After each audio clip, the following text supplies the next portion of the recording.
Okay, hello everyone.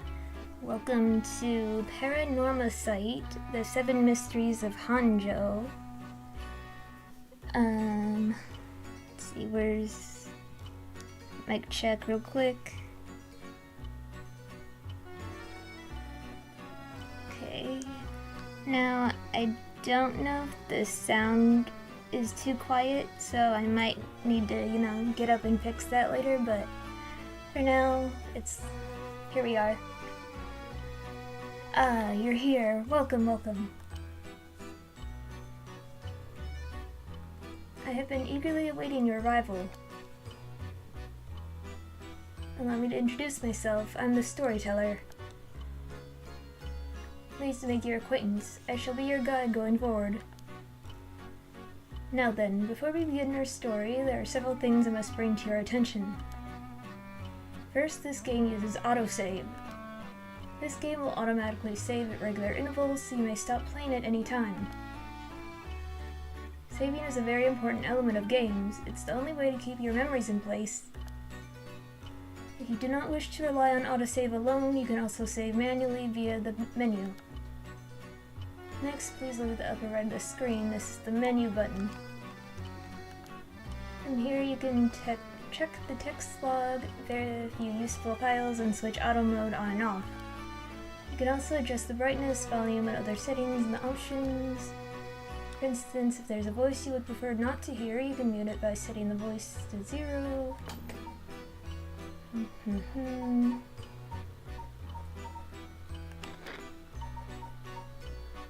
see. Text speed, I guess it's fine. Brightness, it's good. I'm just gonna turn these down a little bit if I can. Okay. Controls. Camera.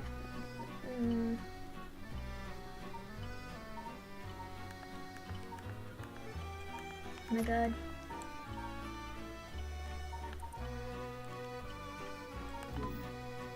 Persons of interest. Files.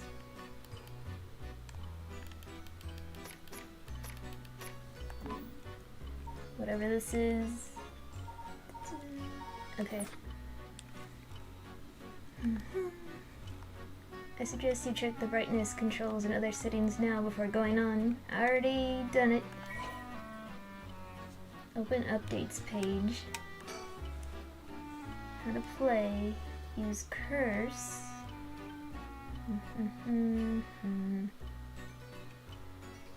I'm not using the I'm using Joy-Con. I'm not using the touch screen. Trouble. Am I supposed to?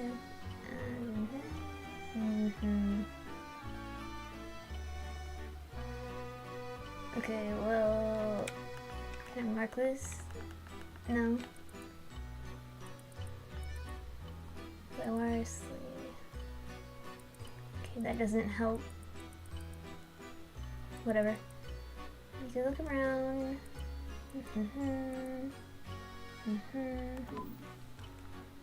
Okay. I'll explain other essential functions when the time is right. There's one more thing I wish to confirm before we continue. It feels strange to go on without knowing your name. Please tell me what I may call you. Okay.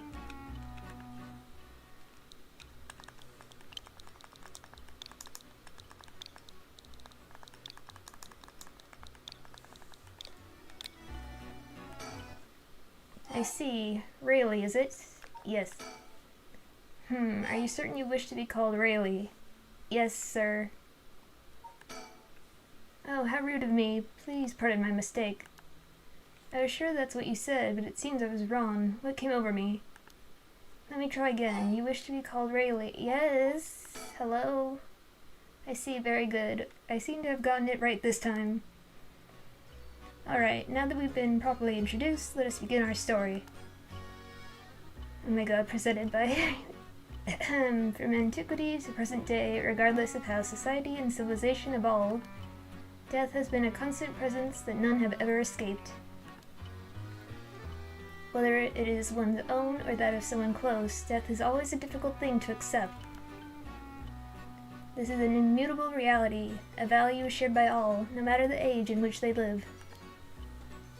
In fact, oral traditions reflecting people's fears and prayers regarding death still remain, ghosts, spirits, and so on. Similarly, in an attempt to defy death, many curses, rituals, and customs have been born, from burning spirit incense to summoning the souls of the dead. Some of those secret arts are still being passed down to this day. On that note, really, this may seem rather abrupt, but is there someone you wish to bring back from the dead? No? What if you had one chance to use the secret art of resurrecting the dead? Yes, if you had the power to bring someone back to life, one time and one time only. What would you do, Rayleigh? Use the directional buttons, take your choice.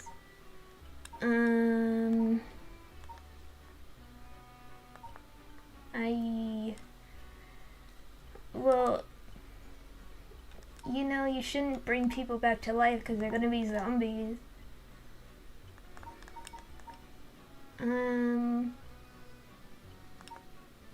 So if it's no cost, I'm just gonna assume that means they won't, you know, be like a zombie and stuff, hopefully.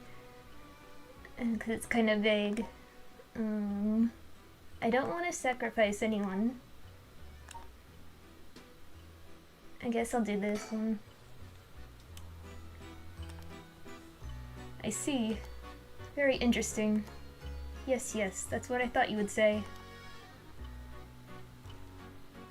What seems to be the matter? You want to know what this box that has been sitting here is? The TV? It's quite the curious thing, isn't it? This is called a color television. Yes, I used to have one. The world I will be sending you to is full of devices such as this that do not exist in the age you're from. In this era, a color television can be found in nearly every household. That is not all. For example, if a person should wish to contact someone while they are out of their home, they use public telephones like this that can be found all over the city. Can you imagine what life would be like in such a time? I'd be thrilled to have you continue this story, Rayleigh. After all, that is why you came here, no? So let us begin. I have kept you waiting long enough. I present to you PARANORMASIGHT, a bizarre tale surrounding the curse known as the Rite of Resurrection. A peculiar yarn ensnaring 9 men and women in a fierce fight for their lives as it unravels. Some of the characters appearing within surely share your views on the Rite of Resurrection. I imagine those who have lost someone dear to them will feel particularly strong about it, clinging to it as their last desperate hope.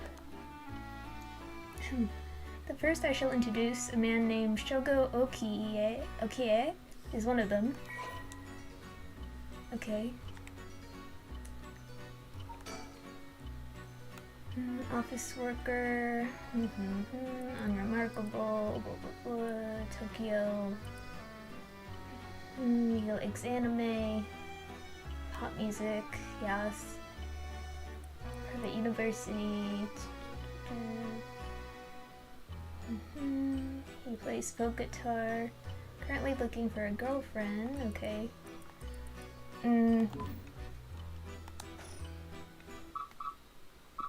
Breaking news!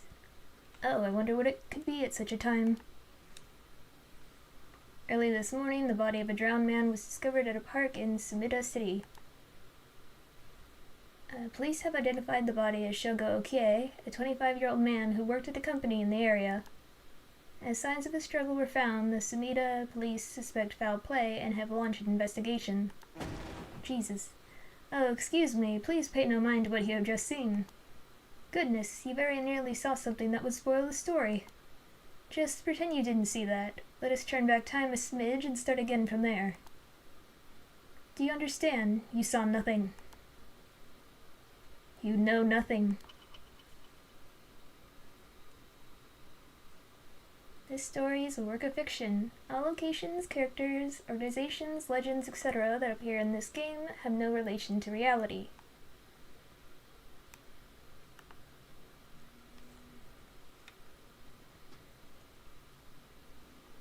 Or so you think. Square Enix. Shogo? Shogo, are you alright?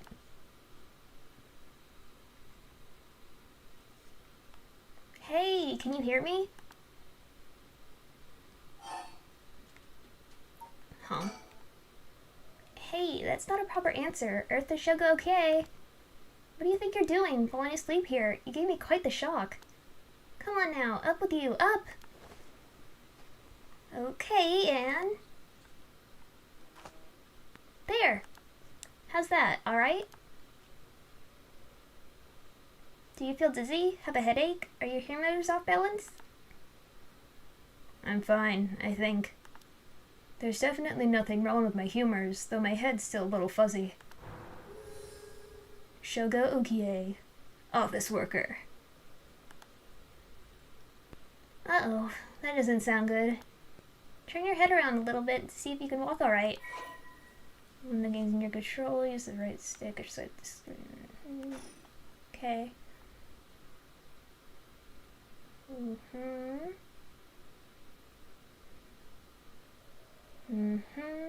Whoa, hello. Good, good. You seem to be fine. What a relief. Do you remember anything? Like where we are or what we were doing? Rite of Resurrection? Huh? Wait a second. When did I tell you about that?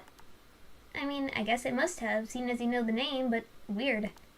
Anyway, you still seem a little out of it. Why don't you look around a bit more? So you can jump me again? Yikes, that was close. If we died before we got our hands on the Rite of Resurrection, everything would be over before it started. Yoko Fukunaga. Where are we? Oh right, this is Sumida City, Tokyo. We're at Kinshibori Park near Kinshicho Station. Yoko brought me here saying she needed my help with something important. It's just past midnight. That explains why there's nobody around.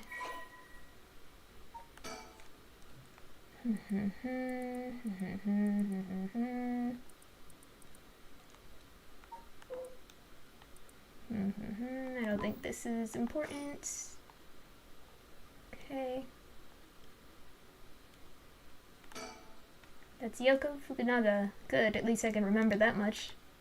I first met her about a month ago. She's 23, works as a housekeeper, and is really into the occult. If I think harder, I could probably recall a little more about what's going on. We've only met a few times, but we really hit it off. She's a lot of fun to be around. I have no idea how she feels, though. I get the sense she isn't thinking about me that way right now. But I know I've got a thing for bubbly girls who are into dark things like the occult. Yoko Fukunaga, paranormal fanatic. Let's see. Junior college, housekeeper. She can say things.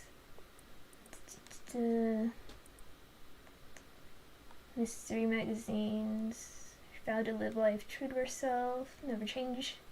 Shiba Inu named Ogopogo. Okay.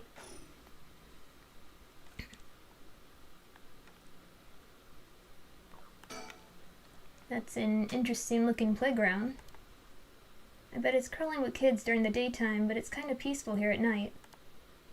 It looks kind of like an elephant.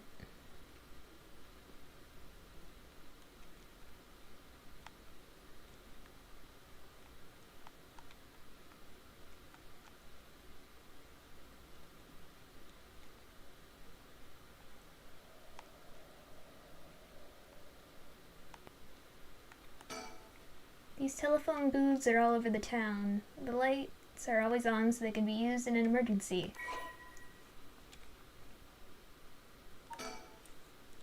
Small booth, 10 yen for 3 minutes.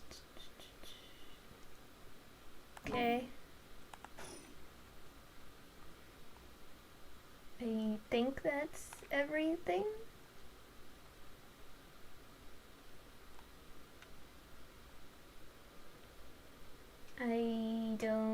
see anything else. Hit this. Let me think. What can I remember? Whoops. Okay, her name is Yoko Fukunaga. We met about a month ago. What's the deal with this park?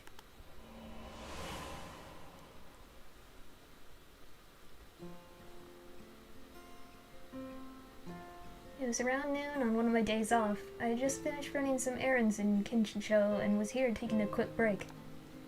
I was just looking around absent-mindedly. Yes. Oh, I was actually looking around absent-mindedly. There's a child.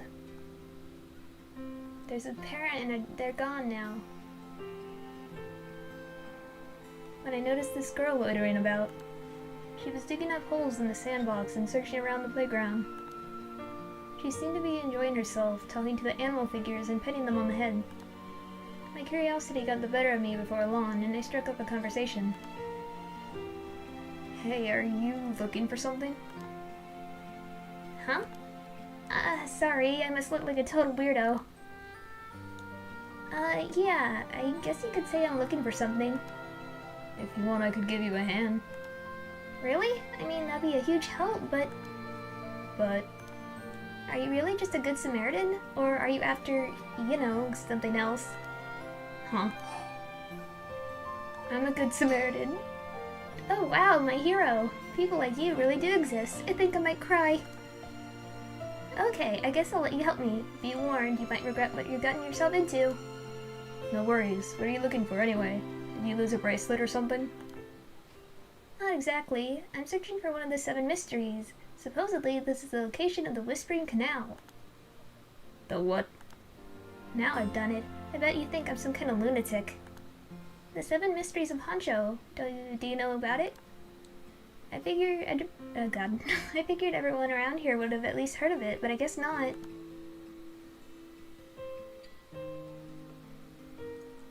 Honjo is what the southern part of Sumida is called. A long time ago, this part of Tokyo was split into 2 separate cities.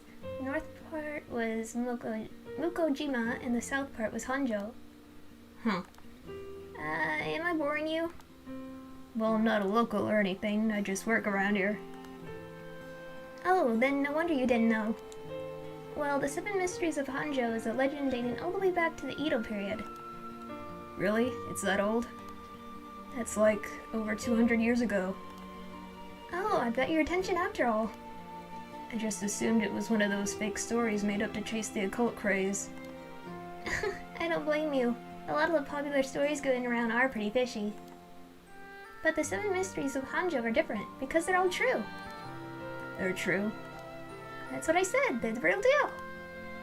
So hold on, what does that mean? Are you telling me there's actually paranormal stuff at work in this park? Yep, pretty much. But there's gotta be more to it. After all I've done, I still haven't found a thing. That was the first time I met Yoko Fukunaga.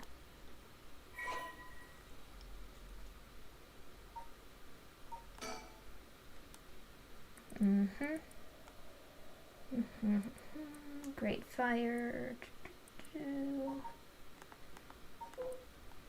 Colts. Kuchisake Oma. I don't know what a Hibagon is.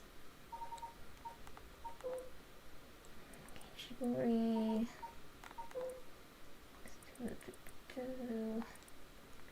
Okay, the Whispering Canal.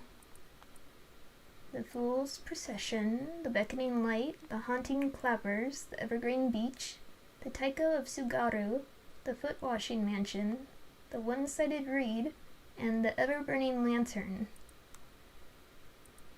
Interesting.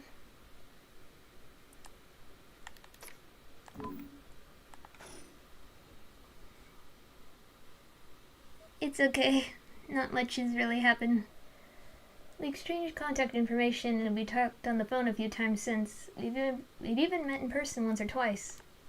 But she never brought up the 7 Mysteries of Honjo again. I figured she'd gotten bored of it. Until today, when all of a sudden she decided to resume her search. Huh, wait a second, where did Yoko go? Yoko! Oh, there she is. According to Yoko, the Whispering Canal, one of the 7 mysteries of Honjo, is around here somewhere. It's apparently the story that the expression "left at the canal" originally comes from. I think I left myself a note about it. I should check my files. Okay. Nah, I don't wanna.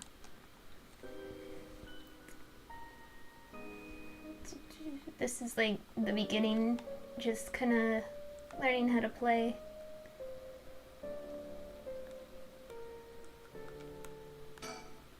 There she is. She's back to digging up holes in the sandbox and searching around the playground. She seems to be enjoying herself, talking to the animal figures and petting them on their heads. No animal needs that much petting. Jeez, she's still at it. I will never stop petting the animals. Whoops.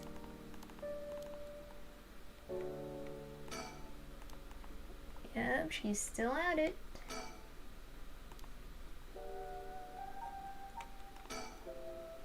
That's right, she asked me to come here to help her look for one of the 7 mysteries.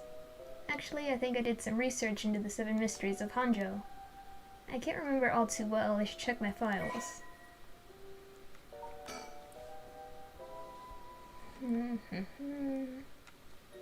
Okay. Full procession. Tanuki. Beckoning light.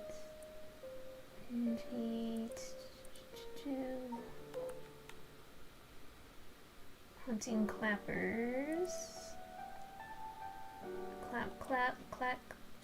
Some say it's a tanuki or a kitsune.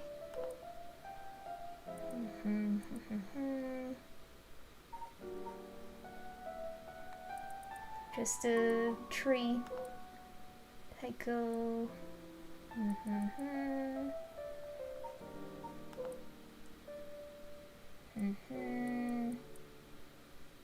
Wash it commanded.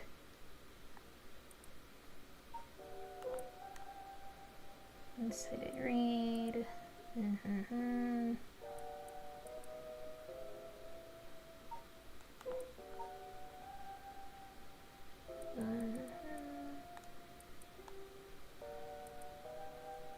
The soba carts. Wait. Along the canal. But this is a different place. Never mind. Lantern.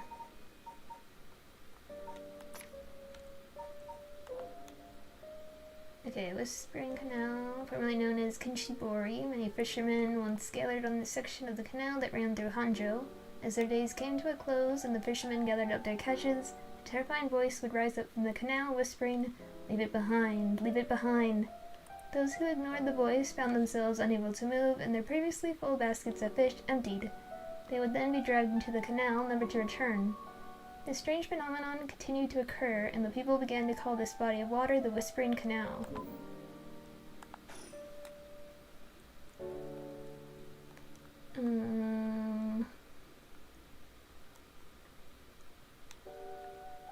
Yoko, can you tell me what to do, please? Oh wait, she's coming back this way.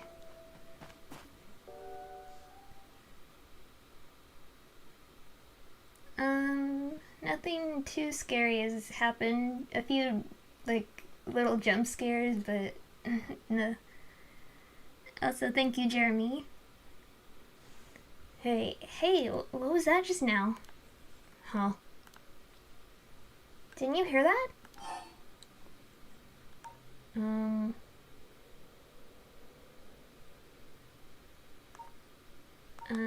I don't really, but I'll just agree with you. I did feel like I heard something. I'm not too sure, though. That was creepy. But your special talent. You should have been able to hear it. Pay closer attention for me, okay? My special talent? What are you talking about? Huh? I mean your spirit sense. You look like you can handle your liquor. Huh? I have no idea what drinking has to do with it, but I don't think so. Well, you must. I mean, you can see me, right? Huh.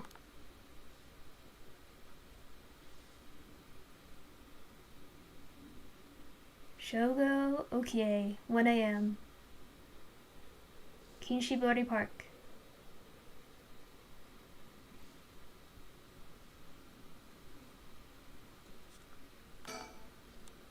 It's gotten late, really late actually. It's already past 1 a.m. There's a chill in the air, but I guess that's normal for this time of year. Or so I keep telling myself.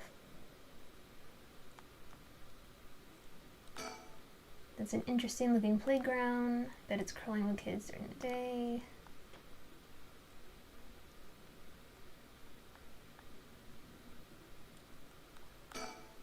Telephone booths over town.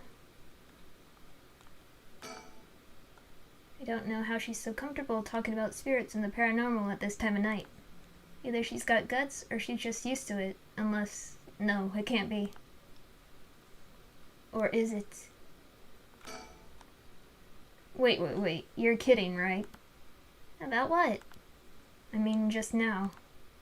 It kinda sounded like you were saying that only people with spirit sense can see you. Of course that was a joke, duh. You don't really think I'm some kind of evil spirit, do you? But, yeah. I meant what I said about your spirit sense being strong. I bet you could down a whole gimlet in one gulp, seriously. That's the real reason I asked you to help me with this 7 Mysteries of Honjo business. Okay, let me just clarify something. Are you saying you can actually see paranormal stuff? Sure, I could handle a solid Moscow Mule. Why are you measuring this in terms of cocktails? Not a believer, huh? Well, that's no matter. But you have to have seen some weird stuff over the years, right? Weird stuff? Yeah, like things you could see but you could never understand. You can't be serious.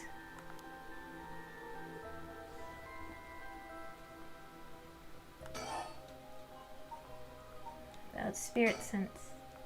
I've seen ghost photos in magazines before, but are you telling me they really exist? You bet they do, but you can only recognize them if you really believe in them, so be careful. So even with my skill, I won't be able to see them if I doubt that they exist. That's right, the spirit world is all about the mind and the soul. You won't be able to see a thing unless you're properly in tune. But sometimes people get caught up in the moment, thinking they might see something, and then they really do because they believe they would. Is that how that works? Yep, just like drinking. You'll never know how much booze you can handle unless you're ready to down some shots. I'm still not sure I get the drinking thing. You know, I realized how strange it was as the words left my mouth. Sheesh. Alcohol.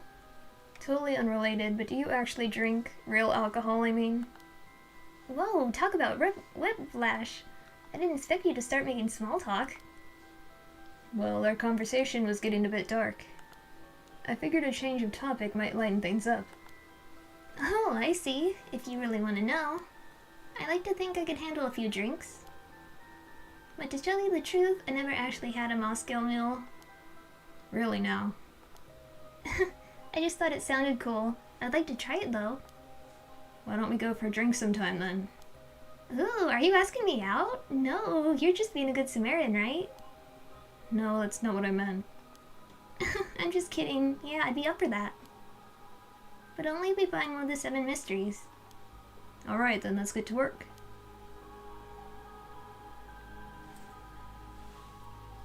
I don't mind doing all the dialogue choices. Especially if it's like characters like Yoko here. I love her energy. Wait, why did it... There's more to that? And if you can believe that, there might be hope for you yet. You can't be serious. Okay, that was that. About the 7 mysteries. I just remembered, I actually did some research on the 7 mysteries of Honjo at the library. You did? What did you find? Well, I discovered a few interesting things. Oh, tell me everything. 7... Where's my thing? 7... Although they're called the 7 mysteries, the literature lists 9 of them. Yeah, it looked more than 7 to me. Oh, I'm surprised you picked up on that. Nice researching. Some people think they could be up to 15. That's the thing about these old folk tales. Things get added to them over the years. That's more extra stories than main ones. Yeah, but the 7 mysteries rolls off the tongue way better than 9 or 15. If you say so. But it makes sense, don't you think? It's more likely to be passed on if it's easy to remember. That's a good point.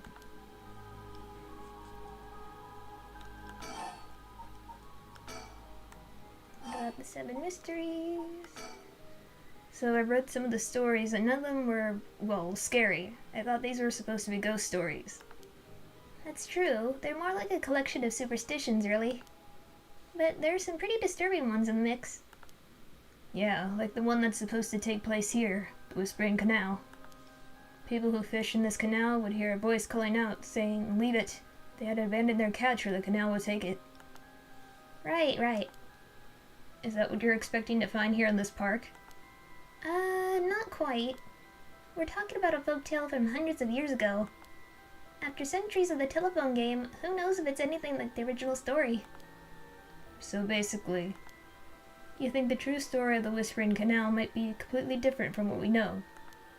Exactly, I'm sure it is. I mean, weren't you curious? About what? People from around here have that expression, left of the canal, right? Meaning to abandon someone. This story is where it comes from. Except the story being told today is about fish. There's nothing in it about leaving people behind. Now that you mention it, that's true. So you're saying the original story maybe did involve someone being abandoned? That's what I'm trying to find out. Gotcha.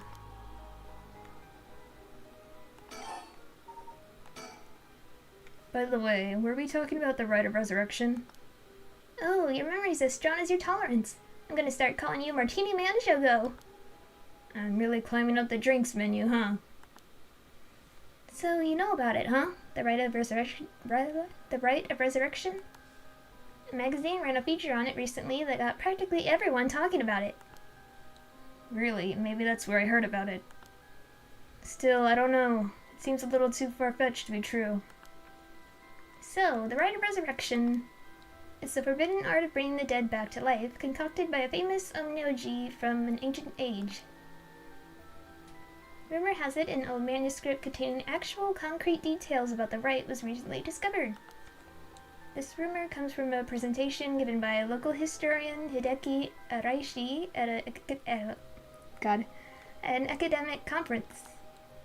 You sure know a lot about this stuff. That's because I'm secretly a huge occult buff. I kinda got that. Oh. But if a researcher spoke about it at an an academic conference, it must have some basis in fact. Exactly. That's why I believe the Rite of the Rite of Resurrection is real. Now I'm starting to believe it too. Good. The pursuit of the unknown starts with belief. I got that from Professor Araishi himself.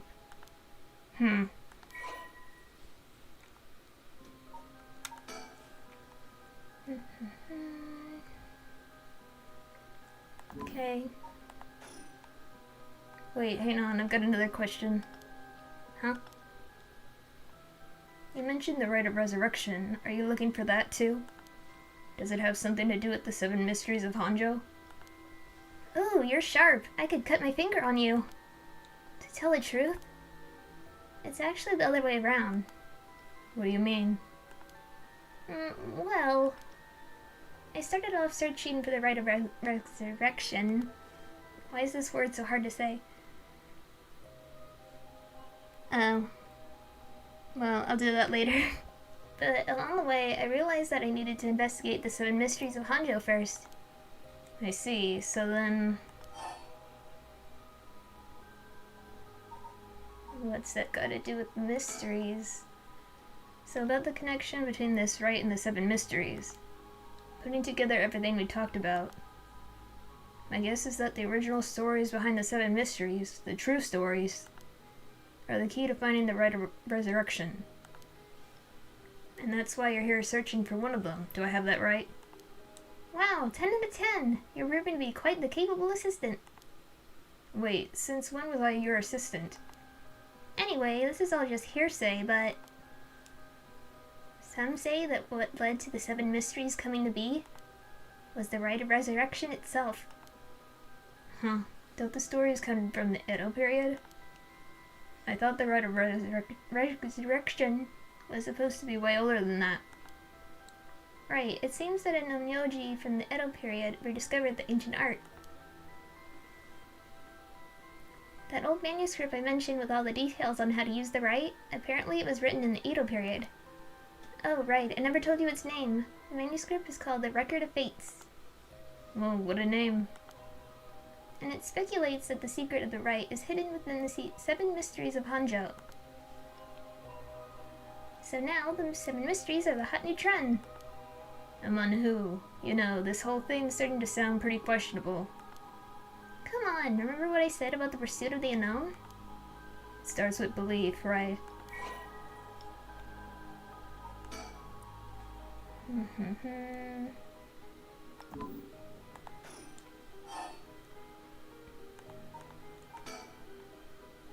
If you're looking into a way to bring someone back from the dead, does that mean you've got someone you want to bring back? You know what? Forget it. It just came to mind, so I thought I'd ask. I didn't mean to pry, sorry. No, it's fine. I figured I'd need to tell you at some point. It's Ogopogo. Oh no! Ogopogo? Yeah, I want to bring Ogopogo back to life. He died in an accident about a month ago. Ogopogo died? Oh right, Ogopogo was my dog. I had him for 8 years. Okay, your dog, gotcha. You spent a long time together. Losing him must have been really hard for you. Yeah, to be honest, I'm not sure if the rite even works on dogs. But as soon as I found out about it, I knew I had to give it a try. I don't think I could forgive myself if I just let the opportunity pass by. Definitely. Now I understand why you feel so strongly about it. Thanks for telling me. I know this must be hard to talk about. But you know what? All that led to me meeting you. So at least something good came out of it. Though that doesn't mean I'll stop looking, obviously. Yoko, I'll do everything I can to help you. Yay! I'm so glad to hear that. Let's keep up the hard work then, yeah? Whoa! What the hell? It feels like the air just changed. Yoko, what happened? I feel eyes on my back. I can't move. Is there someone behind me? Yoko, are you okay? Hey, what's wrong? Stay with me. No, this can't be. No. Yoko? Why? Scream. Yoko! There's nothing behind me. There's nothing there. There's nothing there. Something's got Yoko really rattled. There's nothing here. Yoko's pointing over here, but I don't see anything out of the ordinary. I don't get this. What's going on? Did something happen? Yoko? Oh no. Yoko? Yoko, no!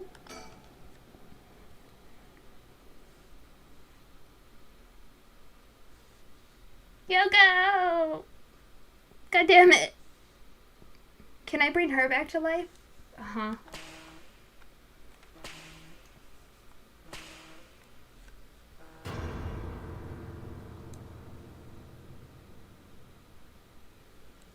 What the? What is something? What is it? Why is this happening?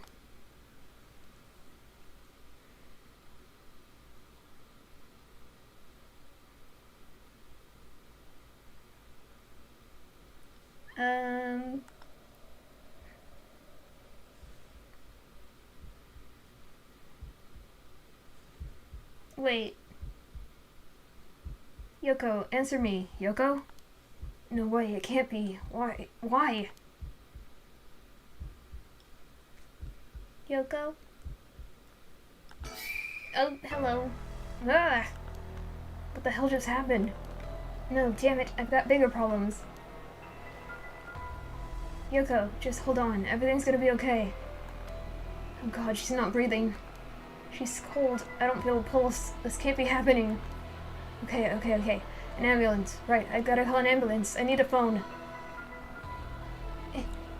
Hurry. Right, the phone. I've gotta call an ambulance. Quick. Come on. Hurry up. Come on. I called it in. The ambulance shouldn't be long. But is it gonna make a difference? Her body's gone stiff and her skin's cold. I don't think she's breathing. She looks more like a mannequin than a person now. I don't think there's any coming back from that. No! I don't get it. Just a few minutes ago, we were chatting away without a care in the world. Yoko. How did this happen? How could someone so bright and bubbly just suddenly drop dead? Resurrect her! Huh? Oh, that's right. If the rite of resurrection she was talking about really does exist, there might be a way to bring her back. If someone can just drop dead out of nowhere like they were cursed, then why shouldn't there be a way to bring them back to life? Yoko believed in it, so if I believe in her, it seems completely possible. Maybe, just maybe, I can still save her. Even if I got to deal with spirit senses and curses and whatever, I've got to try. Wait for me, Yoko. I promise. I'll use the rite of resurrection to bring you back. Right before she died, I felt a strange presence a few times. And it seemed like she saw something that shook her to the bone. There's definitely something strange going on, and maybe it's still here. What could she have seen? She mentioned that the rite of resurrection and 7 mysteries were connected, so maybe whatever it was she saw had something to do with the Whispering Canal. Whoa!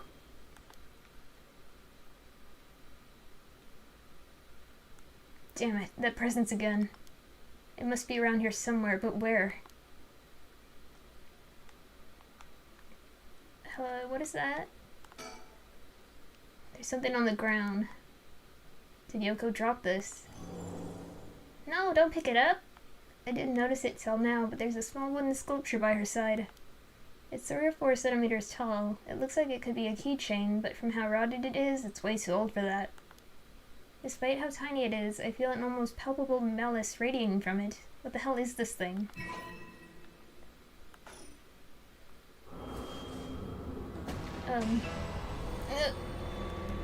What the? Help me. Leave it. It hurts. Why? Are these the Whispering Canal's memories? Ugh. Such deep sorrow. The resentful memories flowing into my mind. Turn their backs. They walk away. Leave me behind. Drop dead. Kill them. Kill them. Those who walk away. Kill them all. I don't want to. Ugh. A murderous impulse seeps into my soul like thick black tar.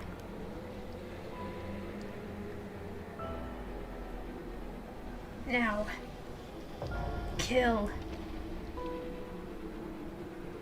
Can you hear it, curse bearer? You, who so strongly desires the right. Kill them. Should you seek life's restoration, take your curse in hand. Reap lives by the score. And claim their soul dregs for your own. Collect enough to sate this vessel. And by their sacrifice, claim the gift of resurrection. Or better yet, slay your fellow curse bearers. For theirs are the equal of droves of lesser souls. Now go forth and kill.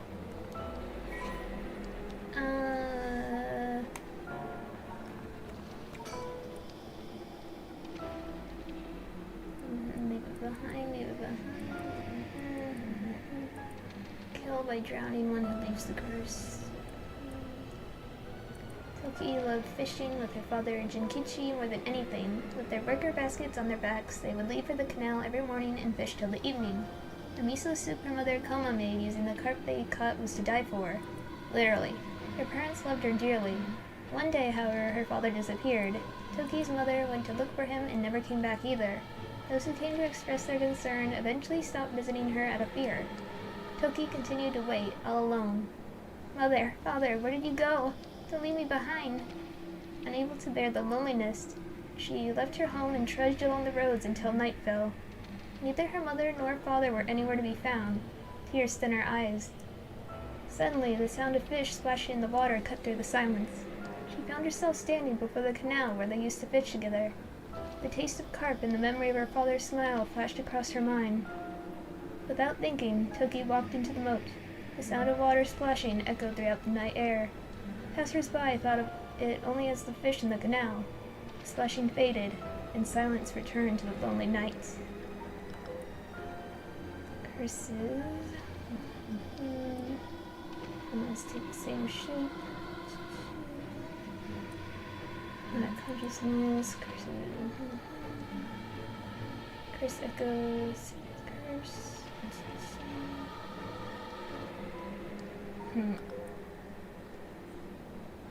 Old Netsuke carvings. Soul dregs and someone's.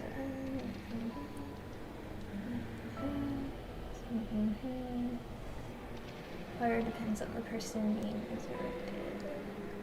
The more time has passed, the more soul drag. Oh no, I gotta hurry. I gotta kill people. What the hell was that? It was like the curse's memories flowed directly into my mind. In an instant, I understood everything. When I picked up this curse stone, the Whispering Canal must have cursed me. I also heard a strange voice. It told me that if I want the right, I have to kill a bunch of people with this curse stone and collect their souls. I guess it's good to know that the right really exists. But this thing wants me to kill people to get it. Screw that. Putting on my own life on the line is one thing. Murdering other people is another thing entirely. And not just one person either. Scores, it said. So this is the curse of the Whispering Canal, huh? A curse that traps the soul of anyone who tries to walk away from me. But if I use it and collect enough souls, then I'll be able to bring Yoko back. And there was something about other curse bearers being worth more soul dregs. Jeez. I'm really at a loss here.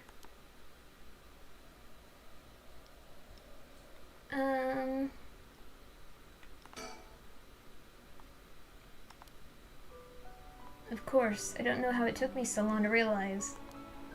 This has to be some weird prank she's playing. It's not a prank! Any second now, she's gonna open her eyes, get up, and have a good laugh at how scared I was. Right, Yoko? You can give it up now. Boy, did I fall for that one. You really got me good. Wait, no, I've got it. You really were some kind of spirit all along. There's no way you're really dead, right? I'm not even fooling myself anymore. There's no going back, only forward. It feels like I'm being watched. Is someone there? Where are you?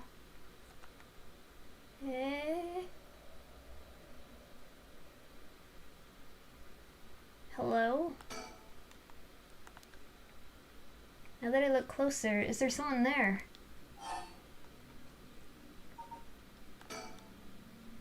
Hey, who's there? No, come back, I need to kill you. Oh. Oh my, how unexpected.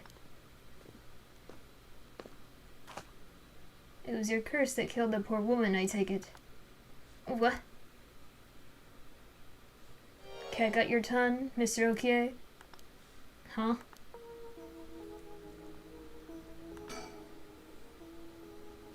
A tall, humorless-looking man. He doesn't look familiar to me.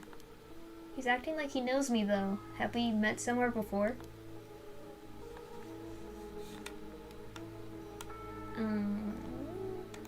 Help. Who are you, and how do you know my name? Do you mean to say you don't recognize me? This comes as a bit of a shock, I must say. Look a little harder, and I dare say will jog your memory. What's with this guy? What, do you have, like, a scar? Look a little harder. Like, around me? I don't want to turn my back to you. Huh? The hell is that? It looks like a light floating in midair.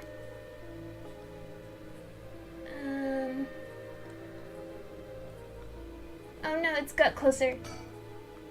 It's coming closer. Is this another one of the 7 mysteries? Looks like a will-o-the-wisp, maybe. Was there anything like that in the 7 mysteries? You're not gonna move while I check the files, right? 7 mysteries. Beckoning light?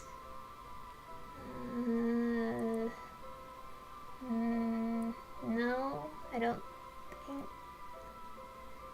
it's coming closer to me, not luring me.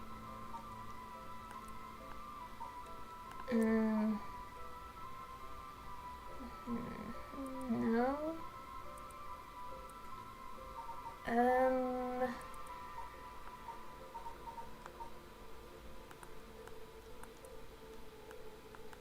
Sir, can you help me, please?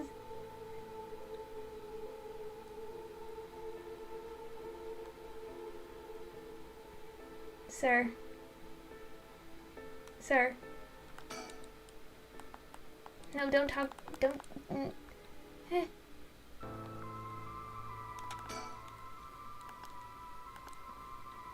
I don't wanna. Oh my god. It's creeping me out, but it's staying put for now. I should probably leave it be. I called an ambulance already. It should be here soon.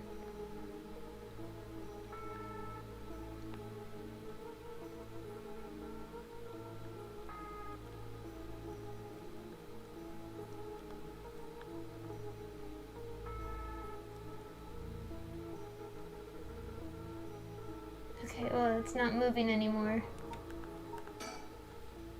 That man, who is he? He looks to be in his 30s or 40s. He's all dressed up in a suit and tie, but somehow he looks really shady. What's he doing here? Was he watching us all this time? Something tells me curses are nothing new to him. If he's one of the other curse bearers, then I need to be careful. He might be here to kill me and take my curse stone. But by the same token, killing him will net me a lot of soul dregs. Yeah, is he controlling this thing over there? Sir?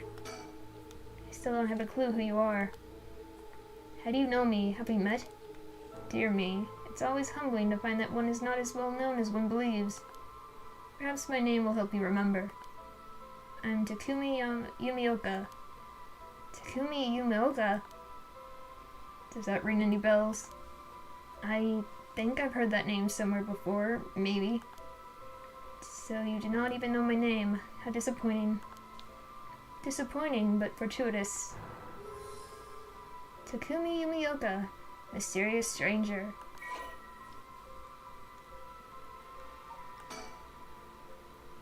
Man, cover the changer. Well then, Mr. Okie, allow me to make you a proposition. You have a curse stone in your possession. I would like you to give it to me. How do you know? How do you know about that? Why, I saw the whole thing. That doesn't explain how you know what a cursed stone is. Even I barely have a handle on it. You know about the 7 mysteries of Honjo and their curses and all that, don't you? But of course, those cursed stones. They are terribly dangerous things, capable of killing without a trace so long as their conditions are met. I hadn't thought of it that way, but yeah. Imagine what might happen if one fell into the wrong hands. They would be safer in mine, don't you agree? No. Although it seems I arrived too late to stop you from killing that poor woman. What do you— that wasn't me! I'm willing to overlook your indiscretion, but only if you give me your cursed stone. No way in hell! For all I know, the wrong hands are yours! Very well. I had hoped to settle this amicably, but you leave me no choice. This Takumi guy has a cursed stone of his own.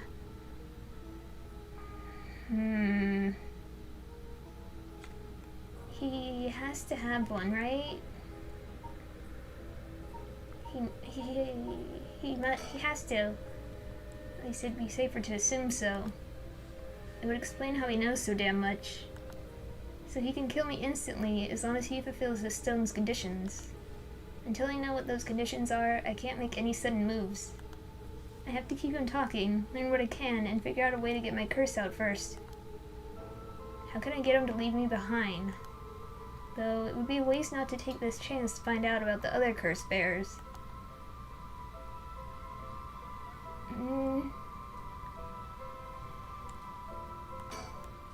I need a topic that'll keep him talking. My best bet would be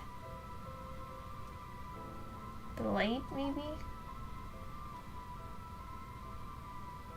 Or is he like, what if the curse is like, if you can see that thing, it kills you? Oh no.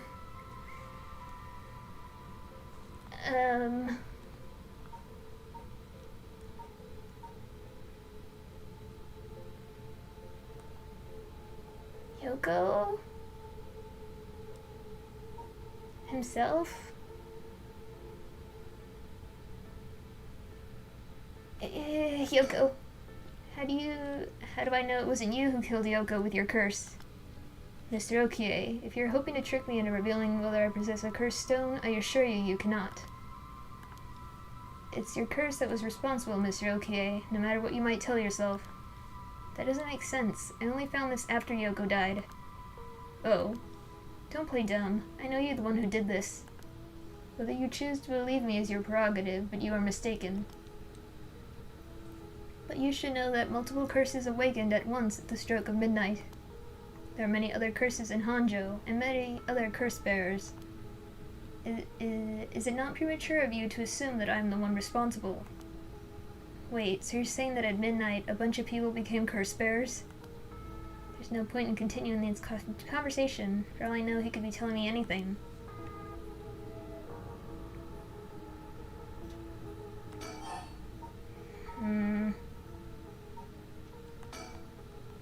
For each of the 7 mysteries, there's a curse and a curse bearer, right?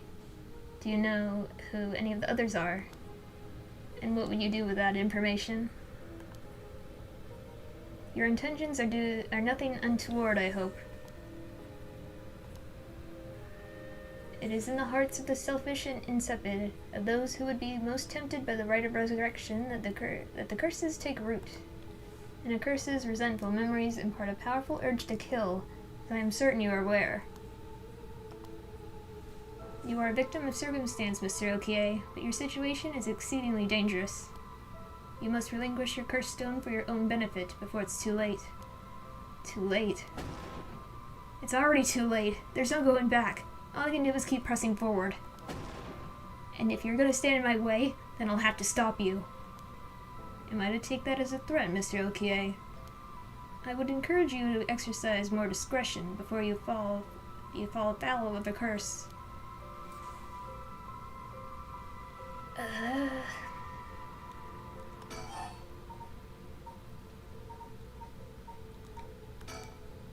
Why are you so convinced it was my curse that killed Yoko? Why, it is simply that. Huh. Oh no. I do believe I just saw your companion move. She what? It has to be a trick, right? Yoko?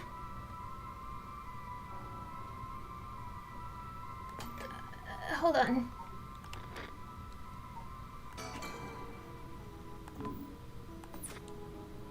Yoko? Yoko? Wait, she doesn't look any different. Ugh! God damn you! No. See, yeah, nope, not doing that.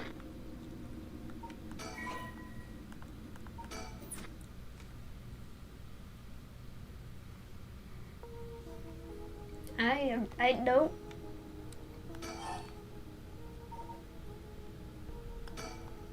What are you doing? Should you not check on her? No, I'm not doing it. Before I give you my curse stone, I want to know who you are. I need to know if I can trust you. A reasonable enough concern. Very well. I'm an associate of the great sorcerer Suigen Gamodo. Suigen Gamodo. Indeed, you must have heard of him. I believe he was recently featured in a certain magazine. Your unfortunate companion there came seeking his counsel not a few days ago. It was from her that I learned your name. I thought she would have mentioned me to you, but it seems that was presumptuous of me.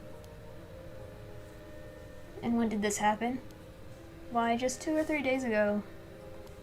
Gotcha. Yeah, I'm not buying that. He knows I don't know who he is, so he's just trying to feed me a story. I've only known Yoko for a month, but she never mentioned going to see some mystic. Although it is Yoko we're talking about here, so it's hard to say for sure. I hope that's enough to convince you that my hands are more than trustworthy. No. No. I don't trust you. What do you want with my curse stone anyway? I intend to seal it away in a secure location so it may never be used again. I'm certain that you too would rather be free of this burden. The power to kill without fear of consequence is, in itself, a curse. There are many ne'er-do-wells in this world who could not resist the urge to use it. All the more so, promised the chance to resurrect the dead. You'll seal it away? How? I will put it in the care of a sorcerer who is well versed in supernatural matters. If I have gained your trust, I must ask you to hand me your curse stone. No. I will never trust you. I don't want to ask you about the light either.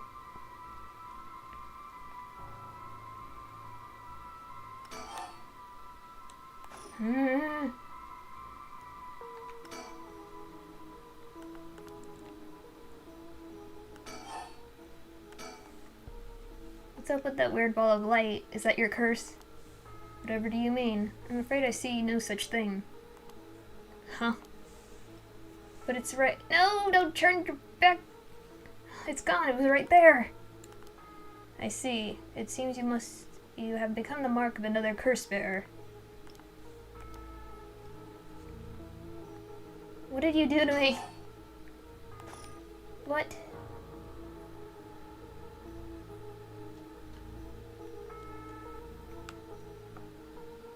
I don't—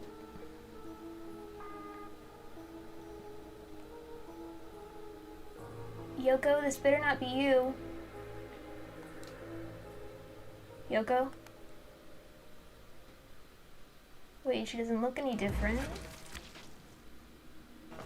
Do I get cursed or not cursed? What do I do? Damn it all. Deceased. I see. Okay. No.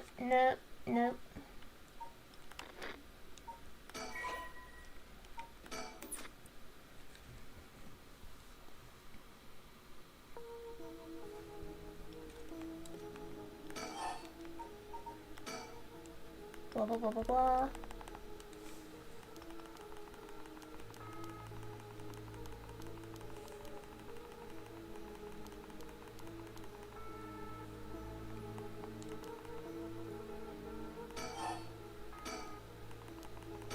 Whoops.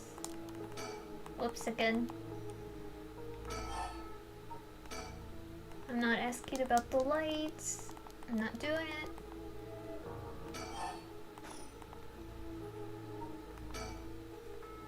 If I want to use my curse on him, I have to get him to walk away and leave me behind.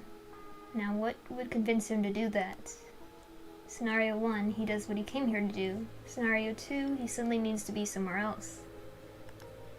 He's probably here for my curse stone, so I don't think I'd get out of Scenario 1 alive. Scenario 2 means hoping something will happen by chance, and luck is rarely on my side. So my only hope is Scenario 3. Something makes it impossible for him to stay. I don't have to keep him away forever, I just need to get him to walk away once.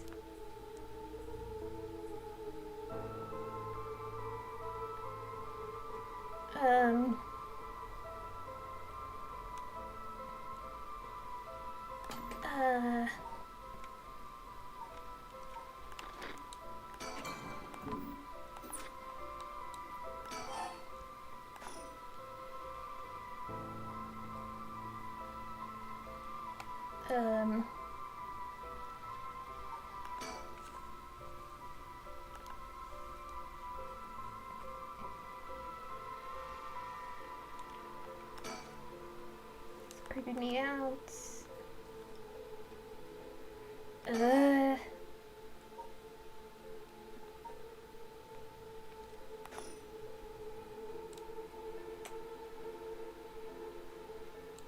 Maybe I do need this thing? I don't know, man. Whoops. What's up with the weird ball of light? Is that your curse? Whatever do you mean? I don't see anything. It's right there.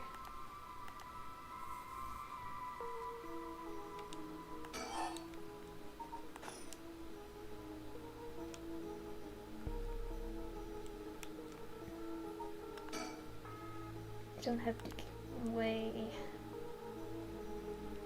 I don't want to turn my back on him.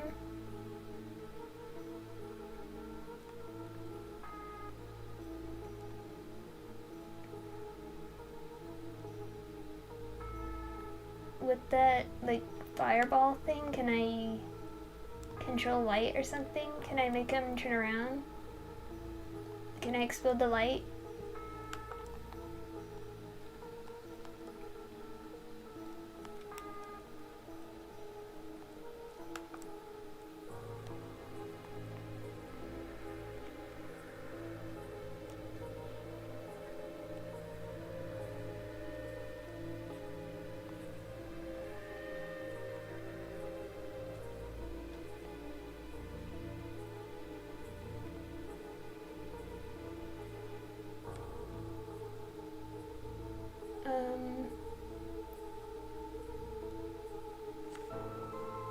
Oh boy.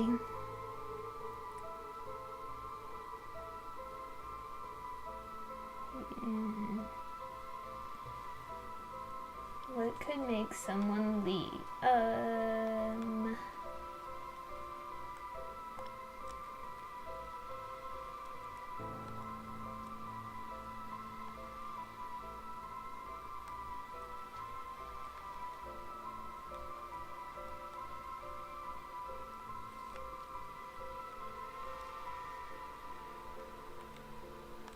I wanna do something with the light. The cold night air feels like it's pressing down on me. Just standing here makes me want to scream.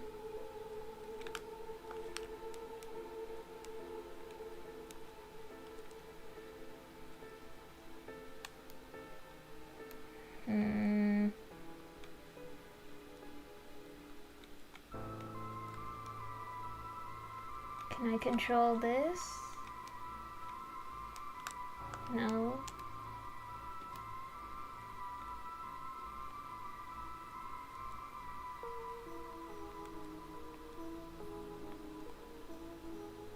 Can I make the phone ring?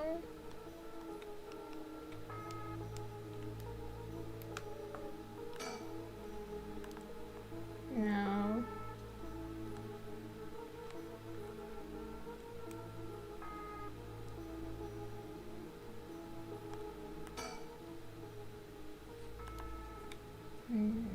He's still staring. Maybe if I can focus. Takumi Yumioka. How the hell does he know me? It's not like I've been getting out much. I barely have a life outside of work. Wait, that's it. My work, that's how he knows me. I never actually met him, so it totally slipped my mind.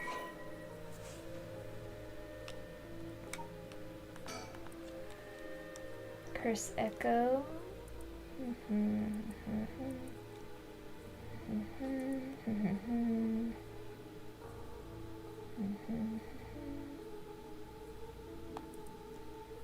Worships the chairwoman.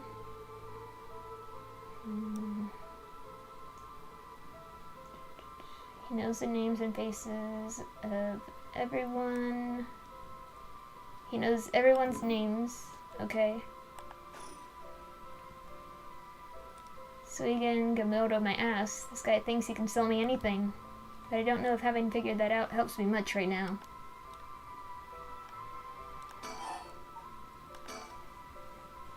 Suigen Gamodo my ass. I know who you are.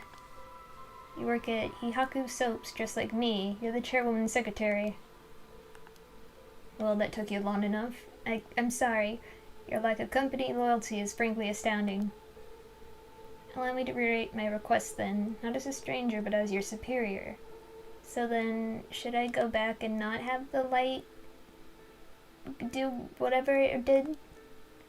Hey, we're not at the office. You don't get to push me around like that. Why is our chairwoman's secretary even out looking for curse stones anyway? I refrain from revealing myself precisely to avoid such questions, but I suppose needs must. Since the dawn of the Showa era, the land of Honjo has nurtured our company's growth and vice versa. It's our duty to ensure the curses do not take root in this land we know as our home. I'm not sure I buy that. Like many things, it is not a matter that concerns the rank and file. The chairwoman has no desire to spread fear through our beloved company's birthplace. Now, if that's all, I must insist that you hand me your curse stone. No.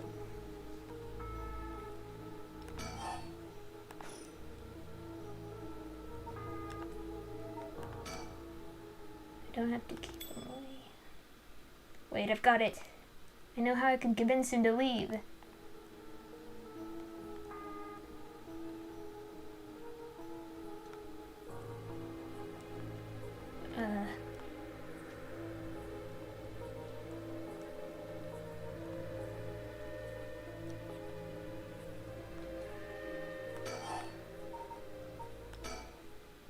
Oh crap, I totally forgot. What is it? I called an ambulance?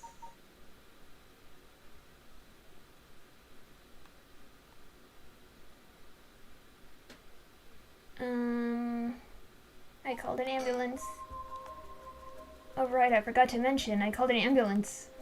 It should be coming any minute now. An ambulance? Have you lost your mind? They've arrived to find you standing next to a corpse alone in the dead of night. No doubt they will hand you over to the police, who will have some questions for you. Probably, but I'm sticking with Yoko. Unless you want to join me in an interrogation room, you better get out of here. You're telling the truth, I see. They're getting closer by the second.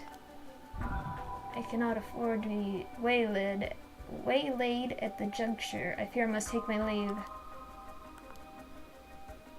Go, go. Sooner or later, I will return for your cursed stone. I only hope you do not abuse it in the meantime. Turn around, turn, go. Oh no, I missed you. Shogo, okay, you dare. Did I get you? I got him. He's dead. He's really dead. This is what a cursed stone can do.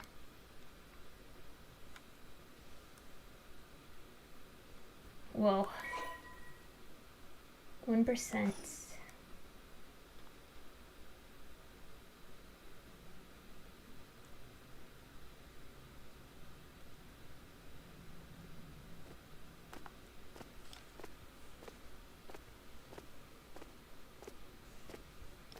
I left the park immediately. I felt bad for leaving Yoko, but I couldn't stay there. The emergency medical services will probably take care of her body. Takami's too. This will be all over the news tomorrow. But until then, at least I know she'll be in a safe place. Alright. I have to find my next sacrifice quickly. I've got no time to waste. I need to find the other curse bearers and collect their souls. Killing Takami barely got me any soul dregs. I guess he mustn't have been a curse bearer after all. It's not enough. The soul of a non-curse bearer amounts to little more than leftover breadcrumbs. I have to think of places where the other curse bearers of the 7 mysteries would be. The curses were activated at around midnight. The others are bound to be active still. I should check to see if there are any other places with connections to the mysteries nearby. At the very least, another curse bearer might be thinking the same as me, meaning I could run into them. Let's see, which of the 7 mysteries are closest? I'm in the Kinshicho area right now. Haunted clappers on the other side of the Ugo River, just over Shimoku Bridge. Foot washing. Further along the river, the bridge. Those 3 places are closest. I guess I should start there.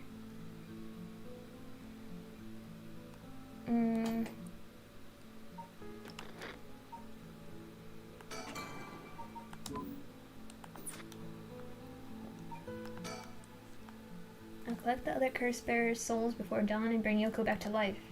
I should go to another location connected to the 7 mysteries of Honjo. Yeah, I'm getting there.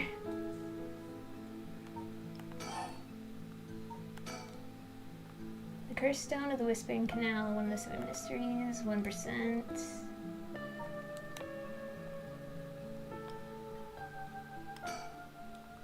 Click the...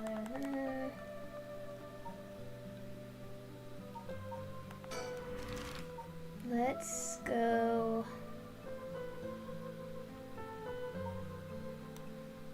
Bridge.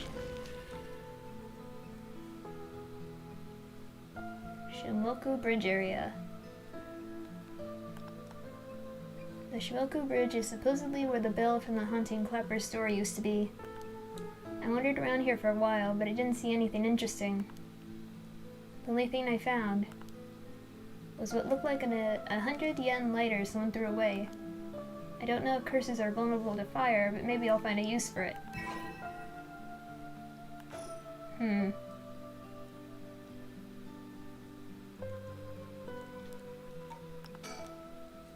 Of course, I didn't just find a lighter. There were a ton of cigarette butts strewn across the ground, too. Seems like the place is well in need of some wooden clappers to warn about fire.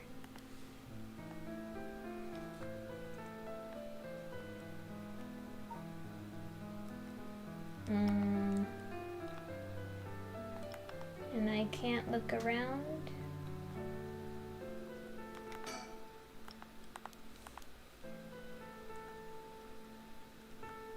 I guess not.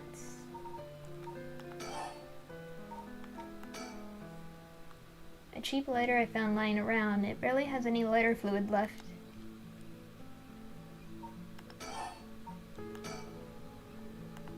Some...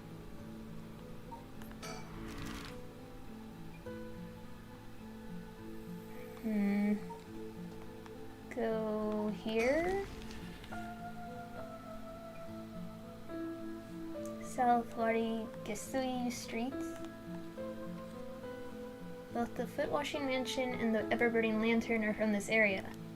This late at night, even a road as big as this one is silent as the grave. Is it just me, or is it oddly dark around here? Luckily, I have a lighter. Could this be? I know it's past midnight, but it still seems oddly dark around here. And this feeling, it's the same as from before. Hello? Oh no. There's something over there. Is that a curse echo? A curse of the 7 mysteries given form. I knew it. There's a curse bear around here.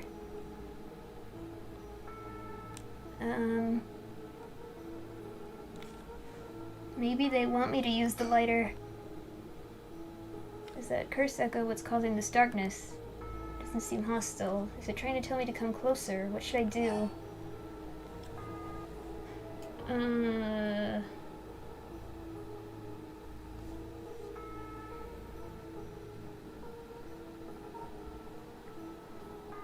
Get closer.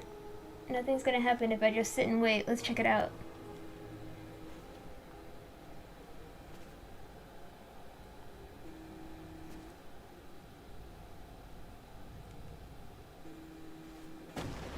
Hello? Darn it, now what? This isn't a curse doing this. Somebody's pulling me in. That hurt. It looks like I'm inside a building. Did it toss me in here? I can't see squat. Is this the same darkness from the curse echo? I'm completely enclosed. Doesn't seem like there's even a window. There's no telling which direction I'm facing. They've got me. This has to be the work of another curse bearer. Is this darkness because of a curse echo, or are they trying to trap me here? I guess I should be glad they haven't killed me yet, if I don't start searching for a way out. Shit, I can't see a thing. If only I had a source of light. That's right, I still have the lighter I picked up earlier. Hello? Perfect, it works. Now I can make out my surroundings a bit better. What the? Something... Drat, he's got a light. That ruins everything. Is someone there? Are you a curse bearer? It's over. Time to get out of here. Wait, he's running? Was he right here this whole time? This is my chance. Ah!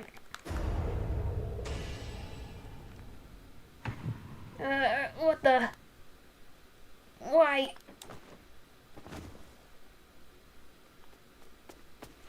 Hello?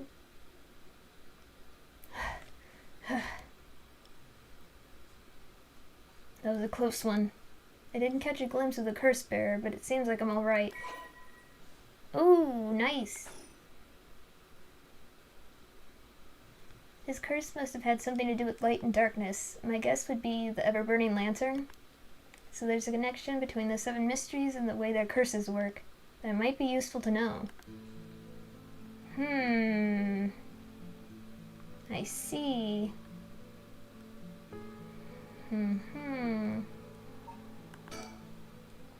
The ever-burning lantern is the curse responsible for this.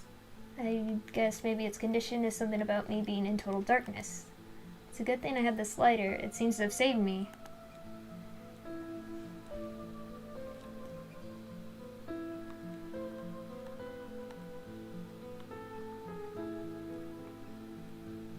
Okay, I guess that's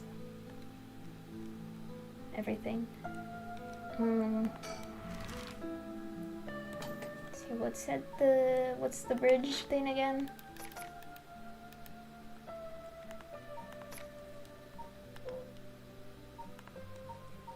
Clappers. Night watchman patrols the dark streets. Announces his presence by shouting warnings about fires.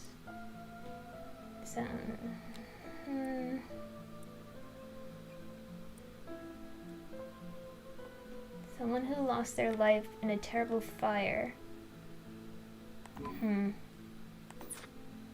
And then what's the bridge one?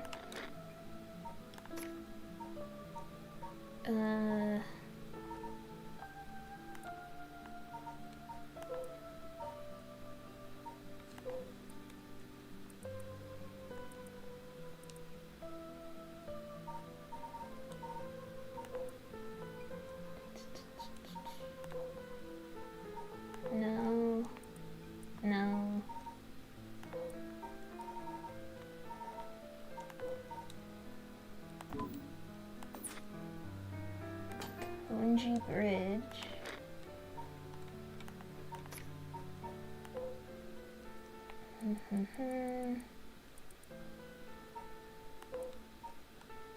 Shibori.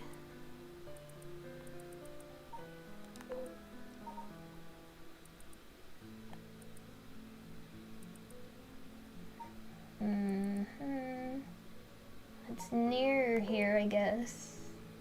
Okay, beckoning light. Walking along the road near Honjo at night, one might spot a hazy lantern light up ahead despite there being no one around. Following it will cause it to go out suddenly when getting near, but just when one fears the darkness might swallow them up, another light will appear further ahead, as if guiding the one who sees it. Some say the flame is benevolent, leading people to their homes, while others believe it a monster leading people astray. Some even believe it's the vengeful spirit of someone that died, luring the lost to the land of the dead.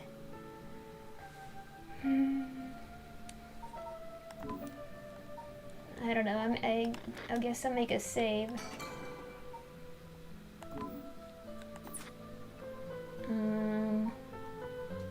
Check this area again, I guess.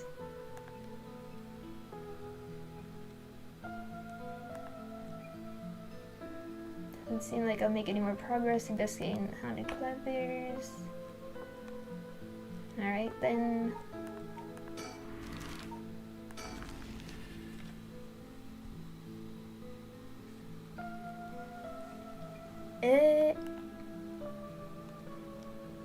I'm here at Honjo Bridge, location linked with the beckoning light.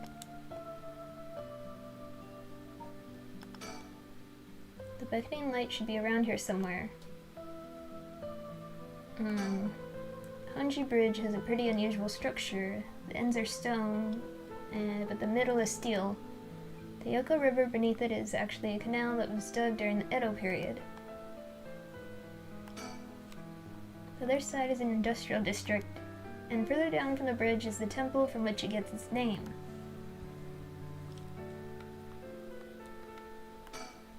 Hardly anyone's around, not surprising, seeing as it's past 2 in the morning. It feels like the whole world's gone to sleep.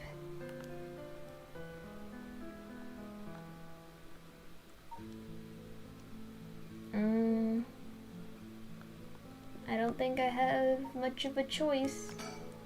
Someone's standing on the bridge, silhouetting themselves against the sky.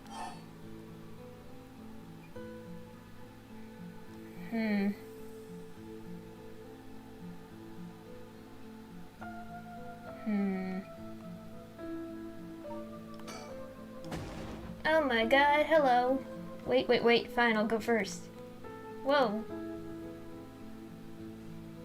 I see, interesting. Well now, this is a surprise.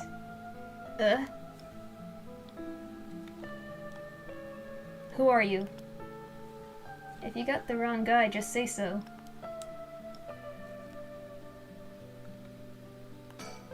He's a flamboyant fellow. I wouldn't bat an eyelid if this were the inner city, but he stands out like a sore thumb in these parts.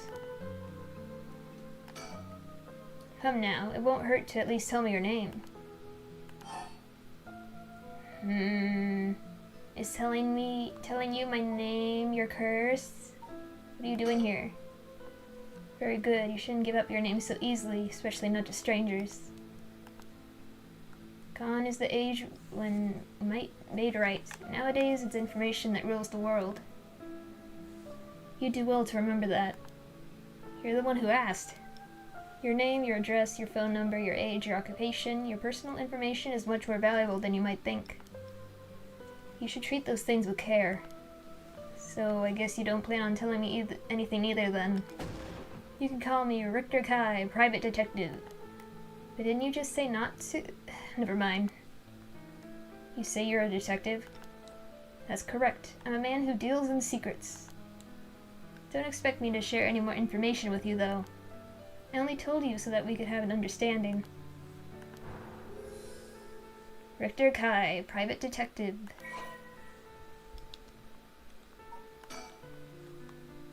The eccentric man.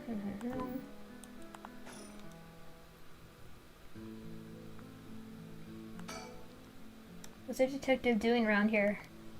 working, and that's all I'll say about that. I could ask you the same thing, though. This seems like a strange place to stop. What brought you here?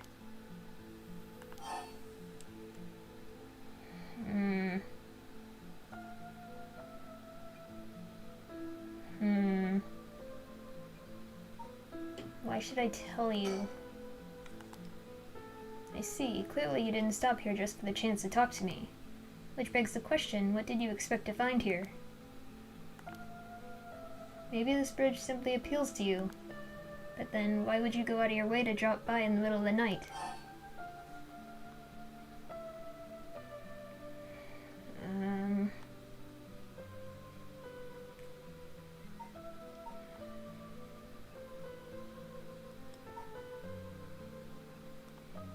None of your business. No, don't worry about it. I think I'm in the wrong place anyway. If you ever need a hand, I'd be happy to help. It's all in a day's work for an investigator extraordinaire. Thanks, I'll try looking somewhere else for now. Really? Well, I'm sorry I couldn't be of any more help.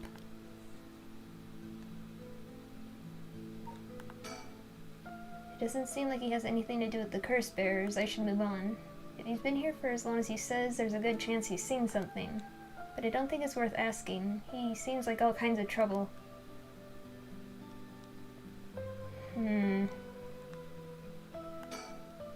Ah, that's right, I meant to ask.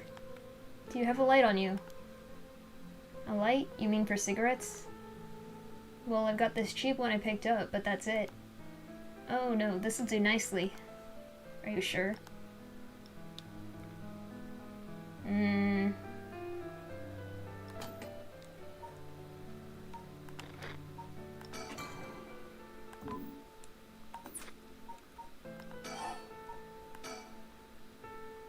Cheap lighter.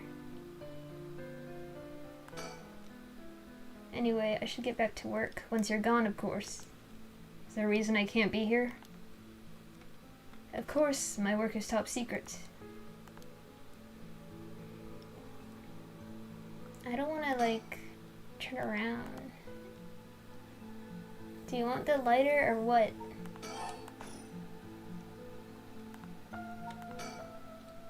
Doesn't seem like it has anything to do with the current.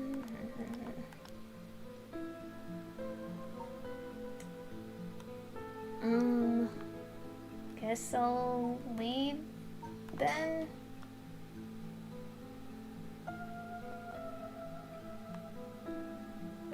Okay, I've had a look around the area. I should head somewhere else now. Where to next? First around Midoricho Park at the end of South Wadiguri Street is the Taiko of Sugaru. North of there's a school called Komagata High School, location of the Fool's Procession. It should be around here.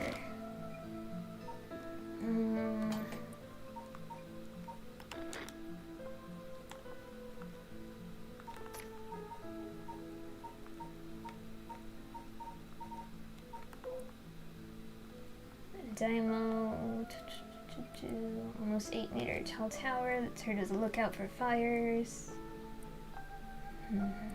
Most towers use wooden blocks. So the fire lighter might be important here.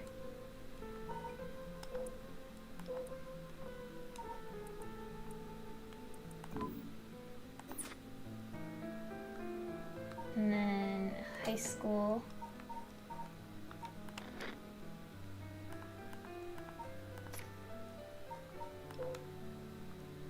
Mysterious Tale by Daimo. Sound of Music. Tanuki.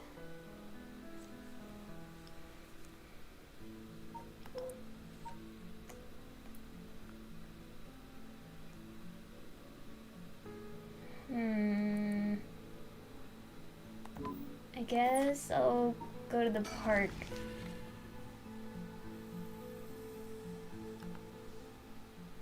Oh, there's people here. This is Midoricho Park, location of the Taiko of Sugaru, one of the 7 mysteries. Someone's there. Two people. Two men. One middle-aged and the other a young adult talking to each other. There's a good chance that one of them could be a curse bearer. I'll try to scope things out without being spotted. To pick up their conversation from this distance, I'll have to focus in and watch them for a while, I think. If it looks like I'll be spotted, I'll quickly hide behind a tree to move out of line of sight. How do I do that? Don't see anyone, boss.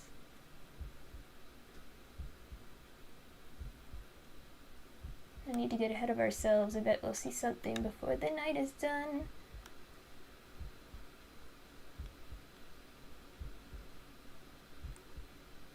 No good, I can't see what they're doing.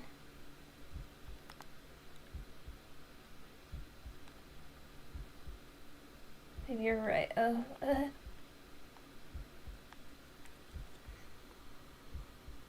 Was there a noise from behind us just now?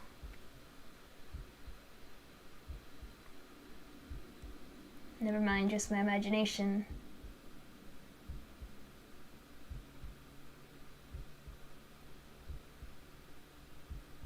It should be okay. Now to listen to the rest of the conversation.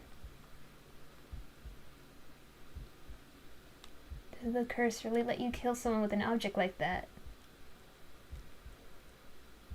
Sorry, something's bugging me. I'm gonna have a check back there.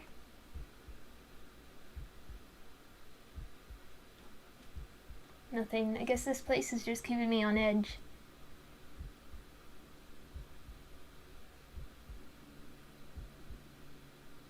I should be okay.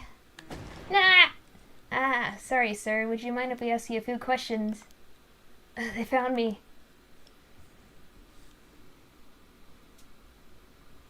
Oh, you two are police officers.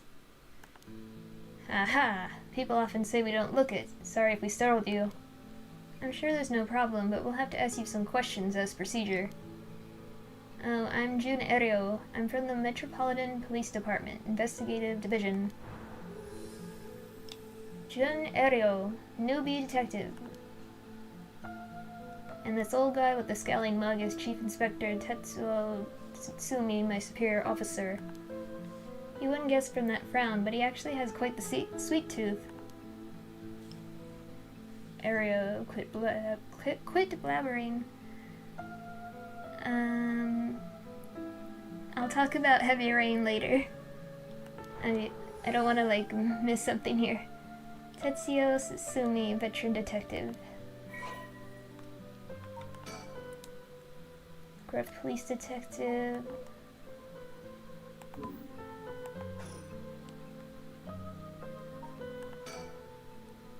Uh-oh, they're detectives. They're not investigating the corpse that was here, are they? No, I'm still fine anyway. It's not like a curse could show up as evidence in a police investigation. I can hardly believe how calm I am. I just need to keep a cool head and not panic.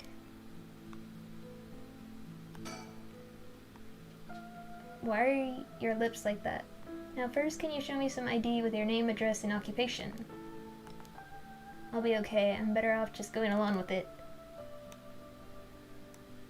Wow, you work for Hihaku Soaps. I hear they've been raking it in lately. That true? I don't know much about that. I'm just a recent hire. People are loving that new hair product you have. I use it all the time myself. Thank you for your patronage. Eryo, you use hair products? Give it the times, boss. Guys nowadays all use these things. Isn't that right, Mr. Okie? Yeah, sure. We even make men's cosmetics now. That's so. What a time we live in. Sorry, boss is kind of a caveman who thinks using only a bar of soap for all his washing makes him look cool or something. I don't think that. I just don't care enough to use anything else. Actually, we do have all-in-one soaps for just that purpose. There are plenty of people like you. Hear that, Eryo? That's what I'm talking about. You should put out more of those. Aren't you riled up? I always imagined detectives as blunt and aggressive, but I guess there are some pleasant ones too. He's as intimidating as I'd expect a veteran cop to be. First that private detective, now police detectives. Why today of all days? I have to figure out whether or not they're curse bearers first. The two of them, the bearer could be either one. Could the other already be aware that their friend has a curse stone? I feel like they said something about a curse while they were talking just now. If they were talking about a curse here of all places, then it's highly likely they have something to do with a curse bearer. Either way, if I'm gonna do it, I have to get them both. Leaving one alive would be too risky. Though I still don't know if I can use the curse on two people at once if they both leave at the same time. I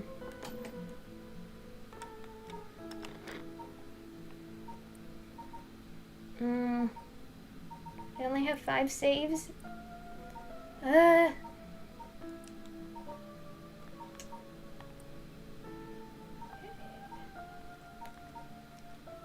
I'll save over this one.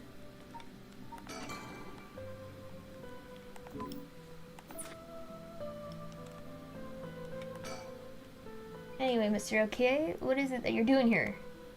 Actually, I'm searching for the 7 mysteries. Have you heard of the 7 mysteries of Honjo, Detective?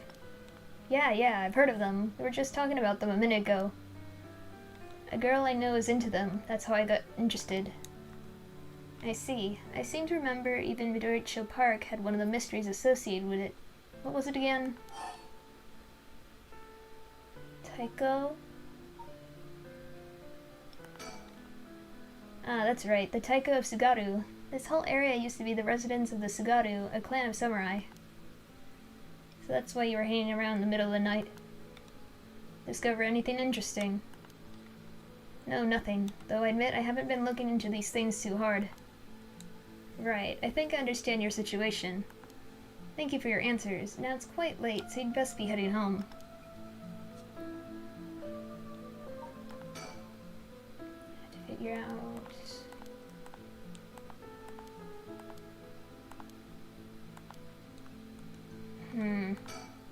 Stop doing that. Something wrong? You're free to go.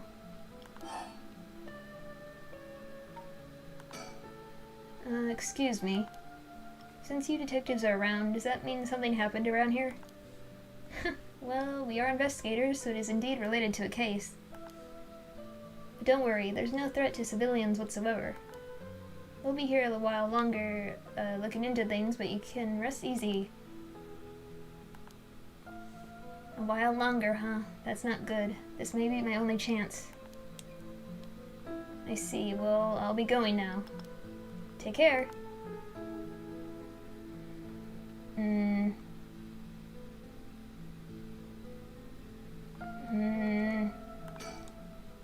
It's late out. Make sure you get home safely. We're done here. Let's go home.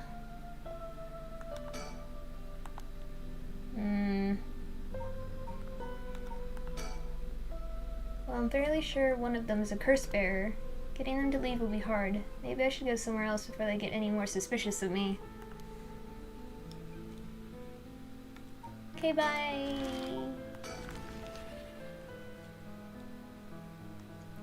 Kamagata High School front gates.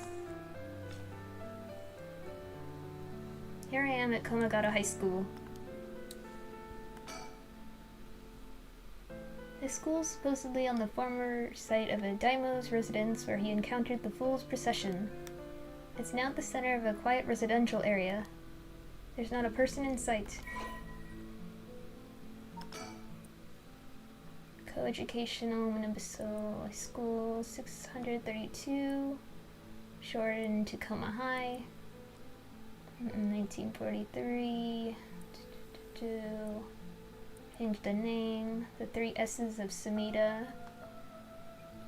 Sound morals, social responsibility, and strength of spirit. But success has been limited. Let's see.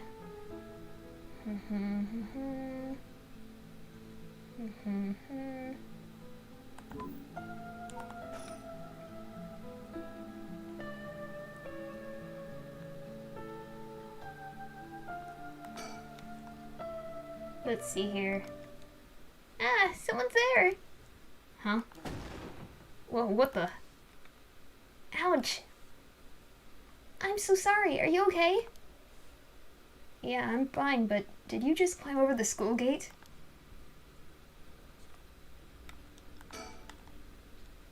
A girl in a school uniform came climbing over the front gate. She must be a student here.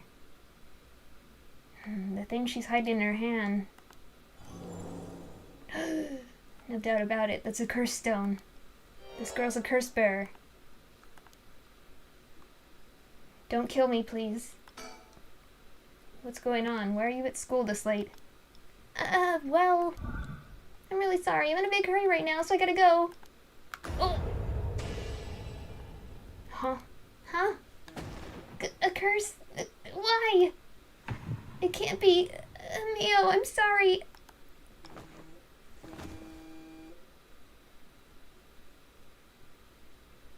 Why are you so far away? You're just pretending, aren't you? 36. I'm sorry. I had to.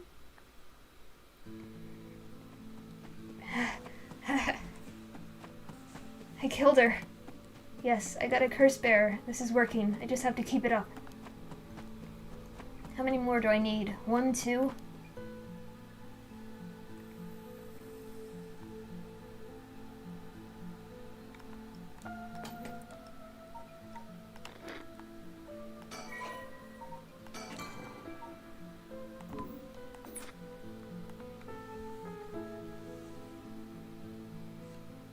Alright, on to the next one. First, the one-sided reed by Rogoku Bridge. Then Evergreen Beach at the former Yasuda Gardens along the Sumida River. Finally, Sumida River.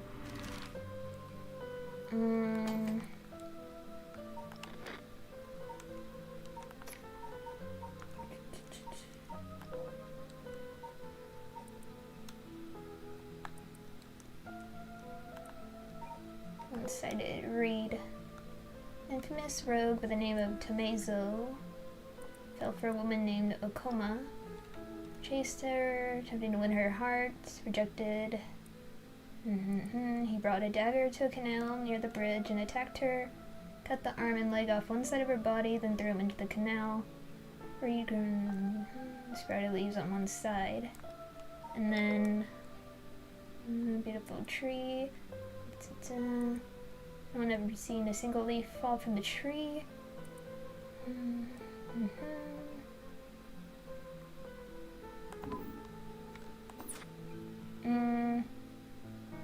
Bridge.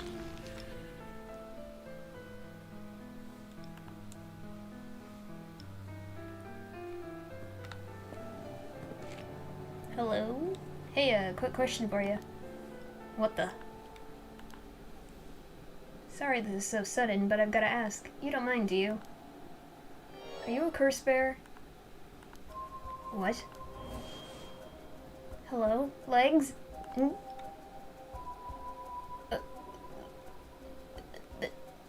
Legs? This is Curse Echo.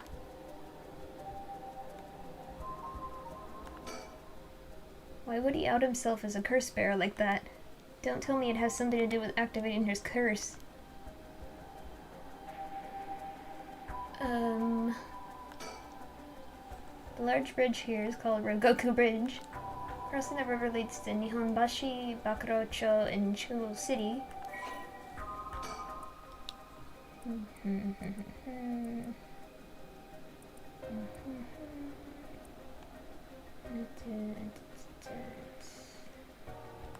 A lot of fire stuff in this game. The canal where the one-sided reed grew is supposed to be around here somewhere, but now there's no trace of it left.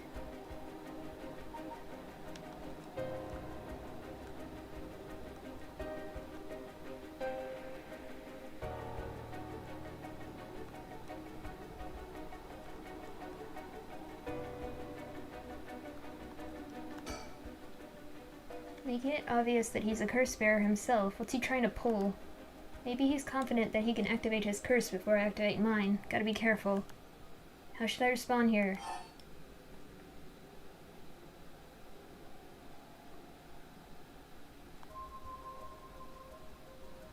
What if I, like, when I lie, like, that's his curse. If I lie, he gets whatever those legs are. I'm a curse bearer too. Yes. I appreciate the honesty. I just want to have a nice, calm little chat. My name's Yutaro Namagaki. My curse echo is the Foot Washing Mansion. Yutaro Namagaki, young curse bearer.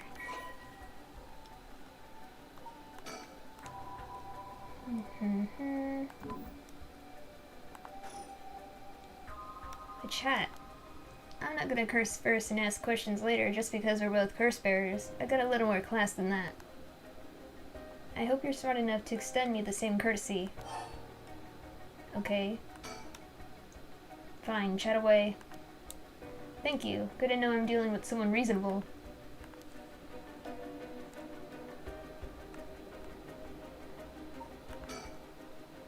Chat between two curse bearers. What's he trying to pull? Young man, probably younger than me, maybe a college student.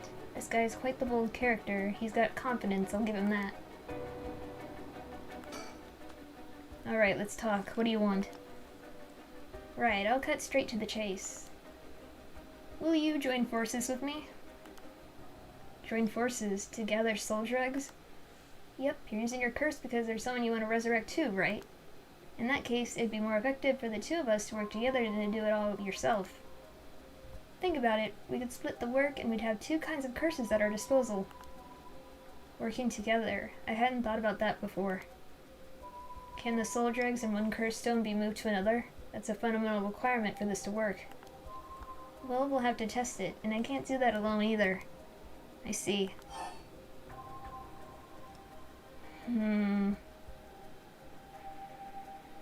Okay, so the two police officers, right? If I team up with this guy, he can get one of them, and I can get the other. And if this trading thing works, I can kill him and take...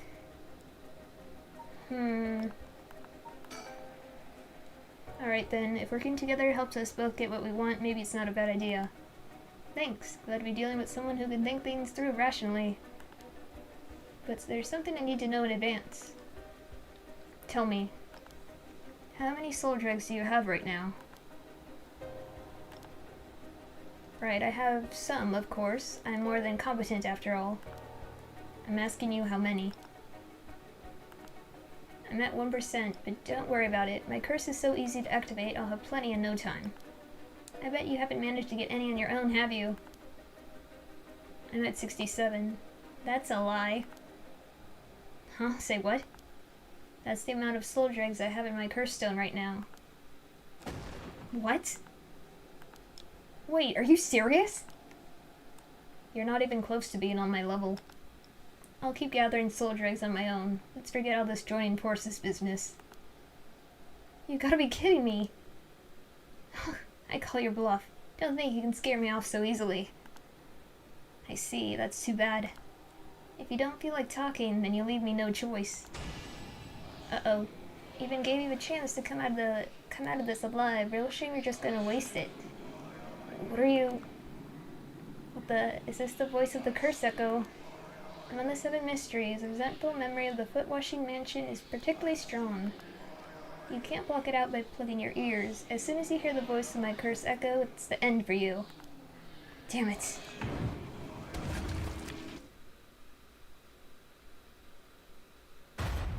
No!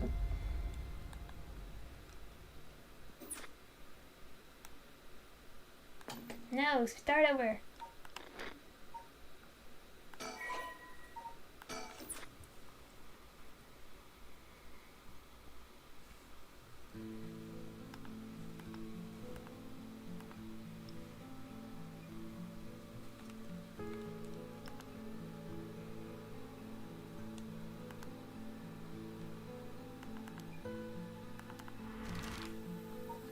I'll try this again, but I'll do it differently.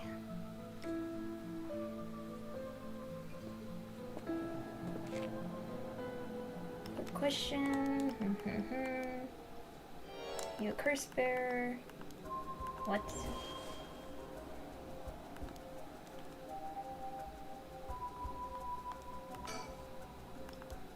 Seko, bridge.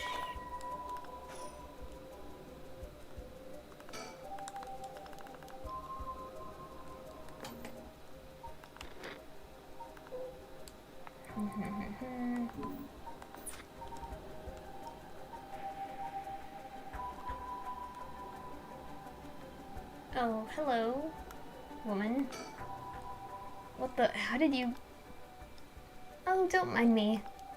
Yutaro said he wants to talk. You better answer quickly before, well, you know what.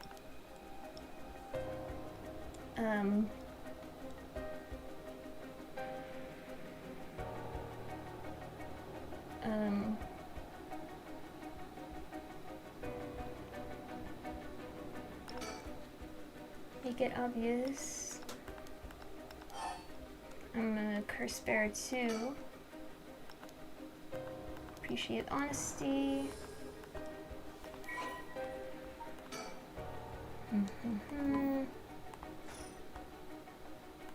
Chat. Okay. Thank you.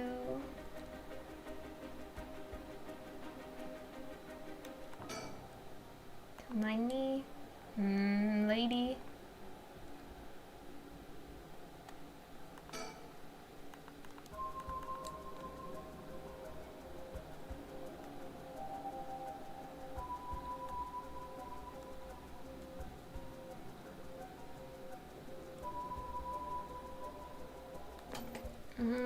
I am gonna make another save.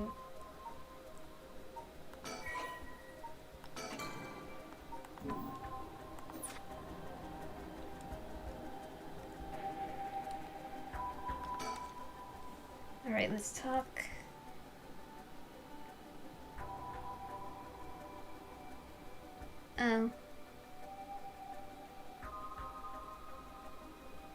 Well, okay.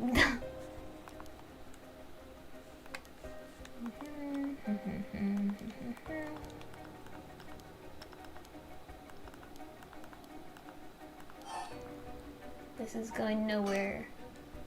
Sorry, but there's no way I can accept your offer until I know that. Who's to say you won't run away while we're in the middle of testing it?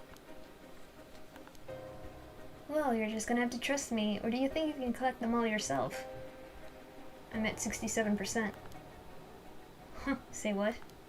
That's the amount of soul dregs I have in my curse stone right now. What? Wait, are you serious? You're not even close to being on my level. I'll keep gathering soul dregs on my own. Let's forget all this joining forces business. You gotta be kidding me. I call your bluff. Don't think you can scare me off so easily. See, and don't get me talking. Okay, I have an idea.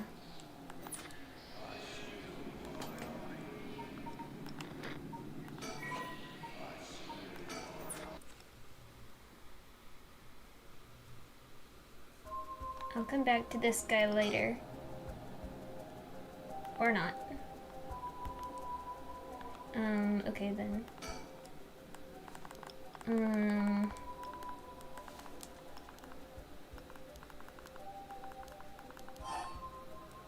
Fine.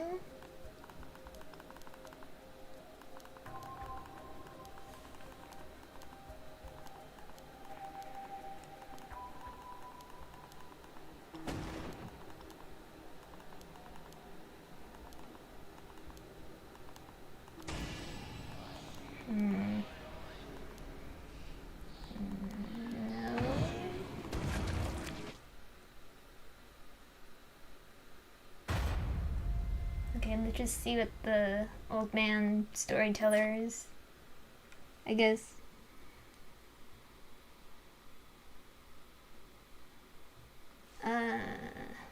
My, really. You seem to have arrived at a less than favorable result. This is mere conjecture on my part, but you have a way to evade curses that no one else is capable of, do you not? Fear not, you may make as many attempts as you please from the conversation with Yutaro. Okay. Very well, remember to ward off the curse before it's activated. Bear in mind, Shogo Okie has no way of realizing it himself, so you must react for him.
don't know where the 67 came from, but okay.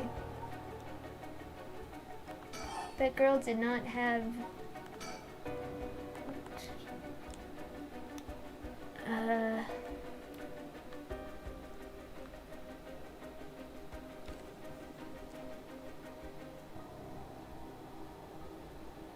Right, but...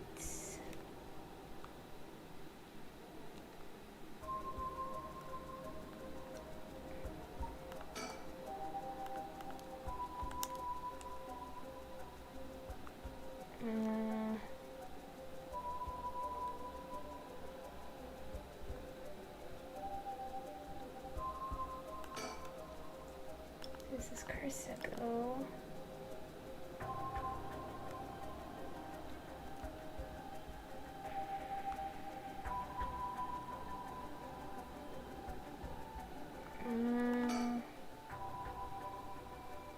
Okay, so like, oh, whoa, wait. Am I supposed to do this?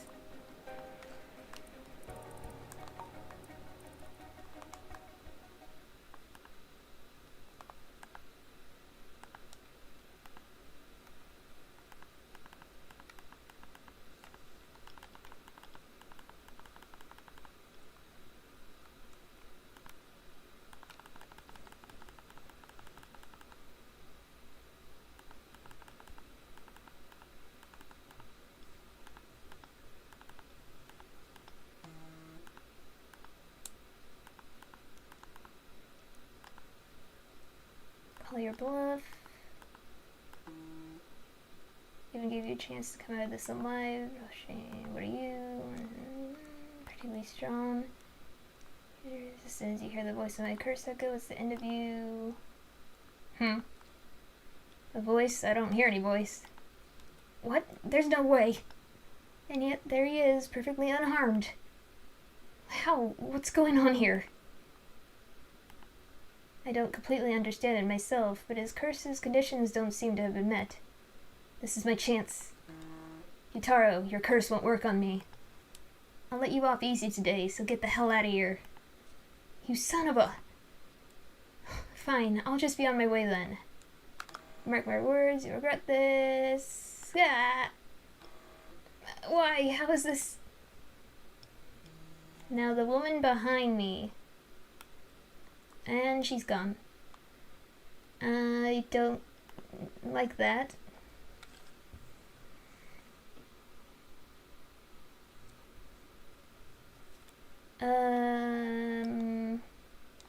She's in the picture, right? It looks like she's gonna kill me.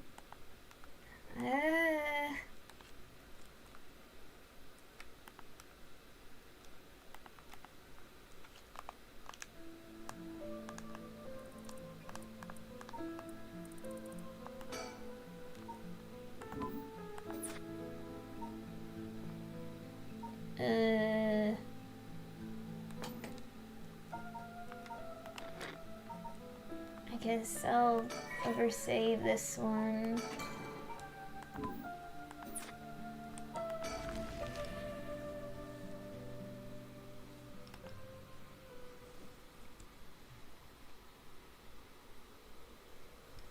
The former Yasuda Gardens. There was some kind of incident here recently, so the entrance was closed off. But it was easy enough to sneak in since there are no guards at this time of night.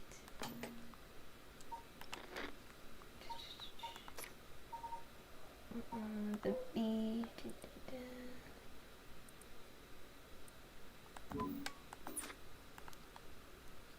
However, it feels weird being in this magnificent gardens after hours. There's not a visitor or groundskeeper in sight. Right. Okay. The Rogoku Public Hall is also on the grounds. Its eye-catching structure makes this place feel even more otherworldly. Lush green park. Central pond shaped as a heart. to...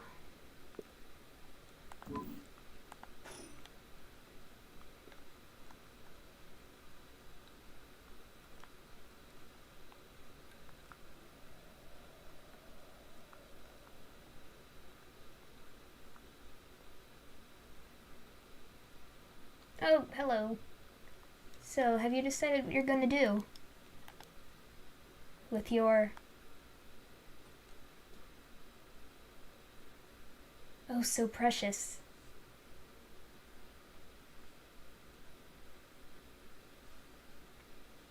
Curse. Stone.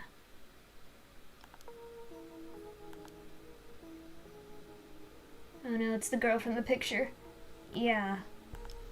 As soon as I snuck into the gardens, a woman inside called out from behind me.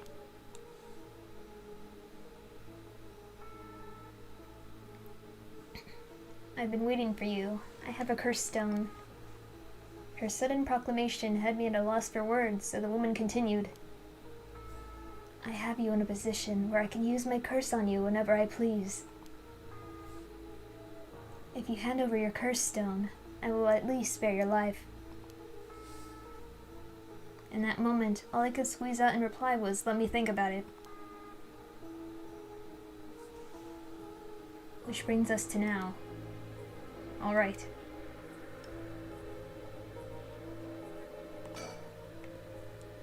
A woman in her 30s. She has a refined air about her, like she was brought up in a family of high social standing.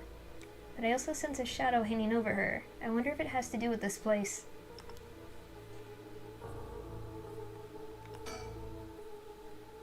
Don't tell me you still haven't made up your mind. Such an indecisive man. Wait, I might hand over my curse stone depending on certain things. Will you hear me out for a moment? Sure, go on. If we're gonna talk, we should get to know each other better. My name is Stop. Huh. Let's not do that, alright? If I know your name, I might start to feel sorry for you. And have a harder time killing you. You would, don't you think? 7. You counting down my death now? Oh no. Damn it, did I expose myself somehow? She said she could use her curse on me any time. I guess I've already fulfilled its conditions. It could be a bluff, but since she seems to have information on me, it's probably true. I can't hand over my curse stone. I need to figure out how her curse is activated and find a way out of here. For now, maybe I can get some information by talking about something that'd catch her interest.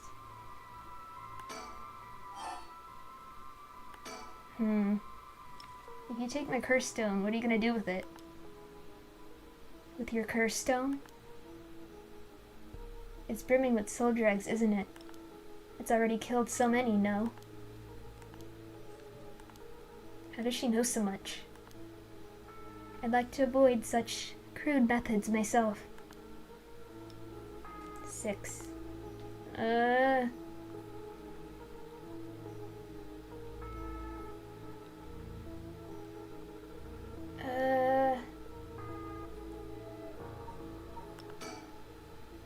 What condition have I fulfilled since the moment I stepped foot in here? Something that I'm still doing even now. Think, what could it be? Maybe something I have on me. If I suddenly strip naked on the spot, I just might be able to avoid her curse. No, that would take too long. She'd probably kill me before I even got my shirt off. Plus, I'd look like a creep. The other possibility is that the condition has to do with the location we're in. If being here is what activates the curse of the Evergreen Beach, then I'll continue to meet that condition as long as I'm here. In which case, there's no escape. She'd activated her curse before I ever got away from the gardens. I'm sure I'd recognize it after setting it off, but it's not like I get to do things over. Or could I? So if I can't figure out her curse, I have to set off my own. I don't see how I could make her leave, though, not while she has the upper hand. All I can think of is to make her use her curse, damn it. But there's no way I could counterattack after she curses me.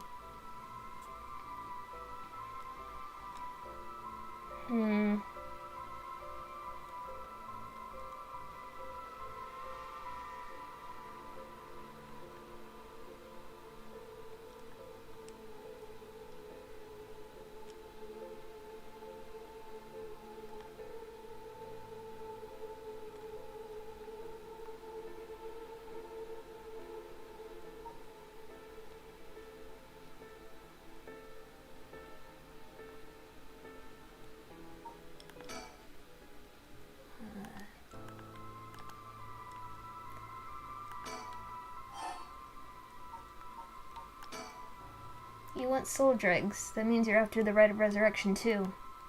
Not that I'm trying to compare our circumstances, but can I ask what led you to this?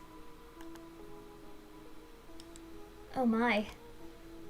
Do you mean that if my situation is more dire than yours, you'd give your curse stone to me? Sure, I consider it, so tell me. Liar. Huh? You wouldn't hang your fate on something as superficial as that.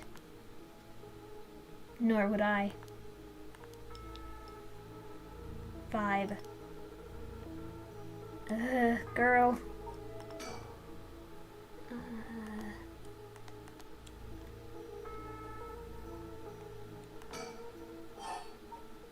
I don't...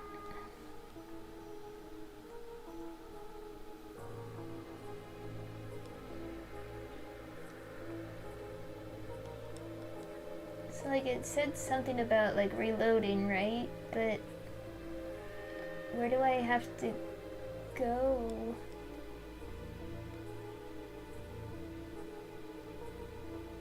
Or is it like I restart and I don't...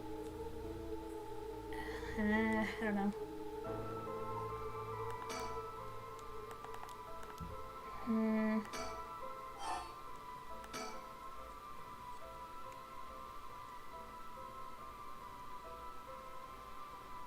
My son. What? He'd be in 6th grade now. If he were still alive. When I'm one of the big kids, I'll help look after the 1st and 2nd graders, he'd say. He'd always had a strong sense of justice and responsibility. He wouldn't stand by when he saw other kids being bullied. He'd defend them, even if he was no match for the bully himself. He'd often come home in tears, but only because he was sad that he wasn't strong enough to save others. He wanted to be a policeman when he grew up. Okay, I get it. I've heard enough. Oh, that's enough for you. Yeah. Hearing such a sad story just makes me all the more sorry that I haven't changed my mind. I see. So even after what I told you. 4.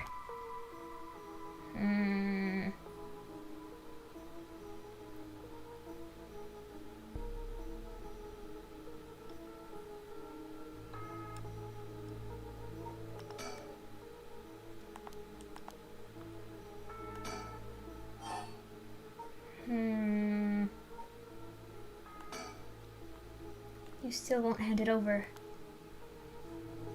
3.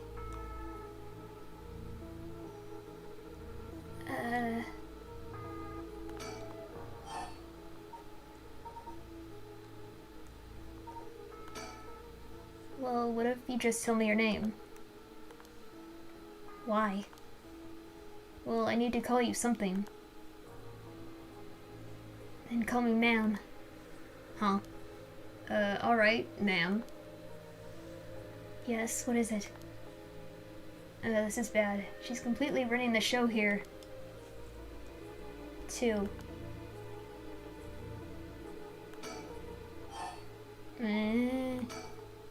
I've had enough. 2 curse bearers. Shouldn't be carrying on like this. 1. Boy.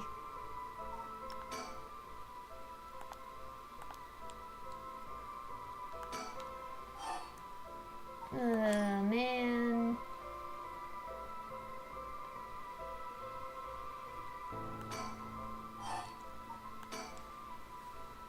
Can you take soul dregs from other curse bearers' stones and add them to your own? Who knows? But you have to admit it's worth trying. So basically, you want soul dregs, but you steal the ones others have gathered because you don't want to get your own hands dirty? You're half right, but half wrong too. I don't mind getting my hands dirty. I just want to end this with as little trouble as possible. Understand? 0. Such a shame. What? This is the end for you.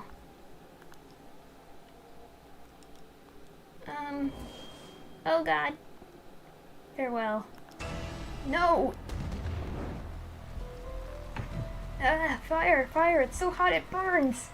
Fire, fire, of course, that's what it was. That guy, damn it, he must have been following me. But it's already too late. Ah.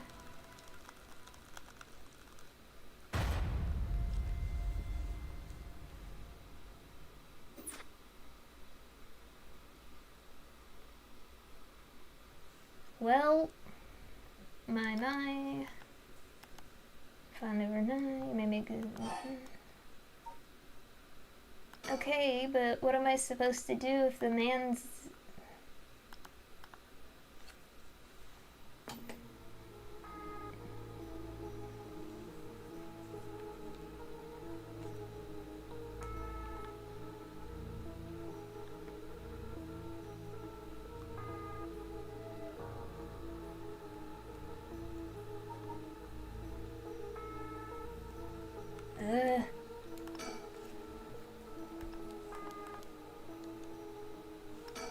Right. Does that mean I can jump in the water?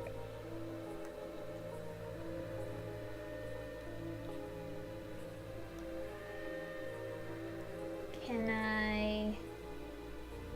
Well, I don't think I can use items.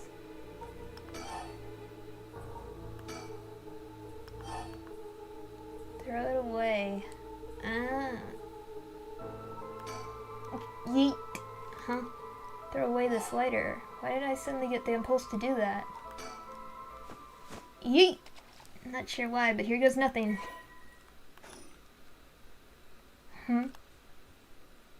What did you just... Why? Why throw your lighter all the way away all of a sudden? Huh? Well, I just kind of felt like it. How? Why is she losing it all of a sudden? Could that lighter have been what fulfilled the condition of her curse? But why? How did I... how could you? Dead. Ah! This can't be... my Shuichi.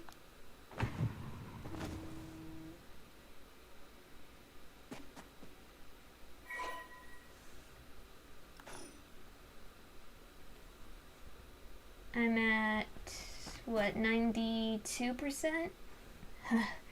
I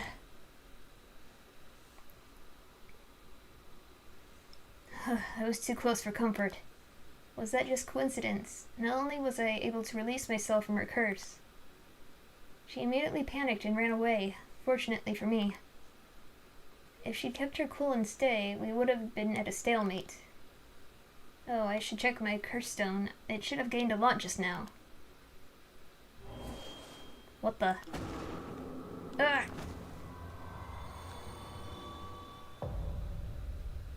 Oh no, it killed me.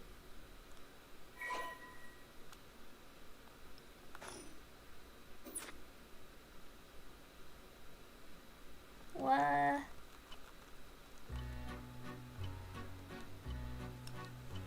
Pardon the interruption, but I'd like to take this chance to tell you about the story chart. This is the screen which will appear when you open the story chart. From here, not only can you see the overall structure of the current story, you can also progress along different branching routes by playing past stories over again. We could call this exactly the power that Shogo Oke had sought after. Normally, you would have been able to use the story chart feature freely. However, due to certain circumstances, it has been locked until now. From here on, you will return to the story chart from time to time at breaks in the story. At those times, you will choose for yourself which story you wish to continue next. Okay. Quit playing a chapter, if you quit midway, here's Zoom.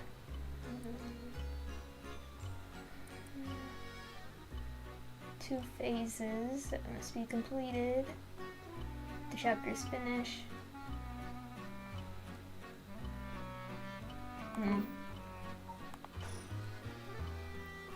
By the way, should you use the story chart to replay a past event? Do you know what you must do and where? Of course you do. After all, you've gotten this far. What trigger did Yoko Fukunaga set off that led to her dying the way she did? You've come this far several times, so I have every confidence you will be right. As long as you make sure not to do that thing.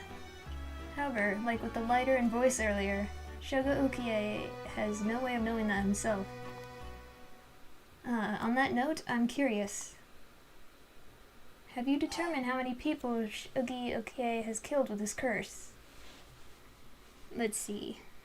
The man at the park.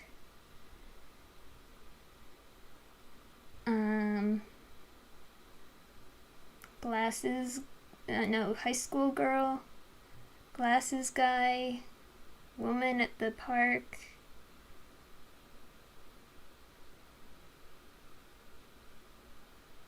Four, right? I see.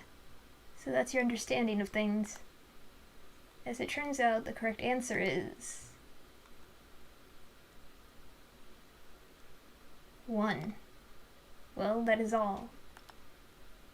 What? Please continue the story at your leisure from the story chart screen.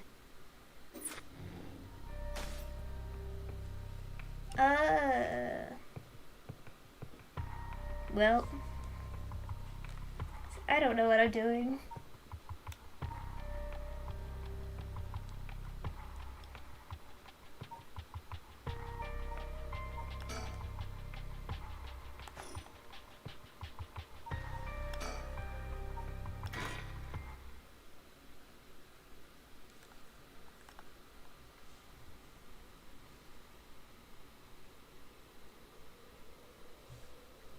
Oh, right.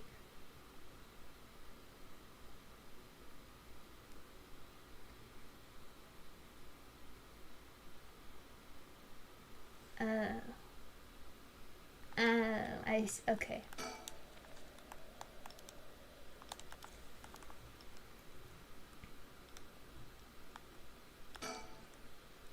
Don't know how she's so comfortable. Talk about the paranormal.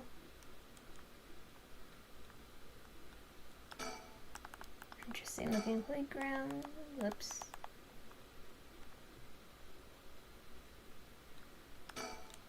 Telephone. Wait, you're kidding, right? About what? I mean...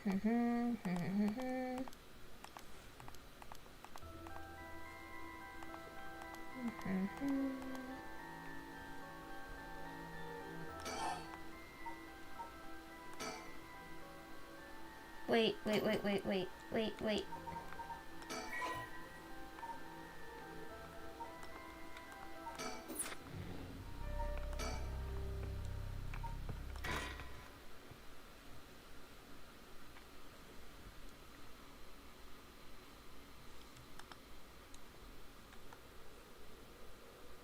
Shogo.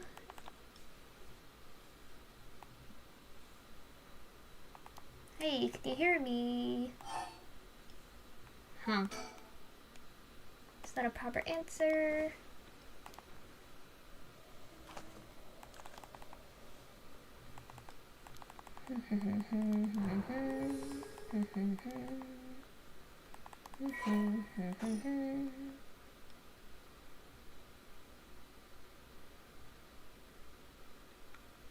Good, you seem to be fine.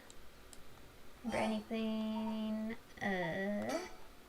Oh no, you look so confused. You're messing with me, right? Stop it, you're scaring me. Alright, let's just calm down. Take a good look around you, okay? Just look in their faces. Where are we?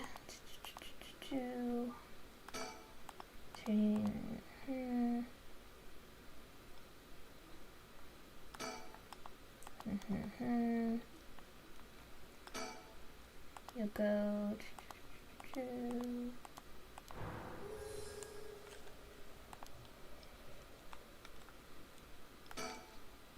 that was close.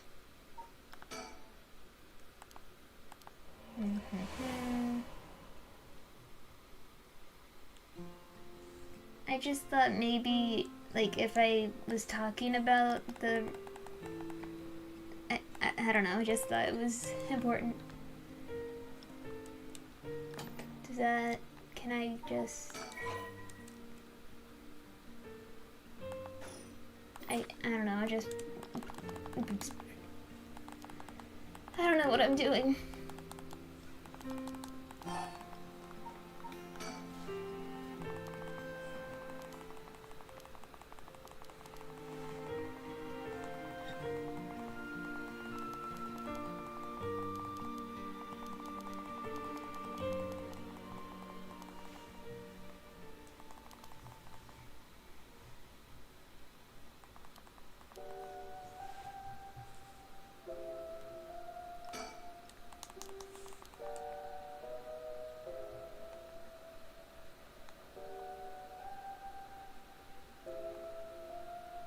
Okay, well, I think I know that I shouldn't turn around because she had the "don't leave me" thingy. But Yoko, why'd you kill me? Or someone did.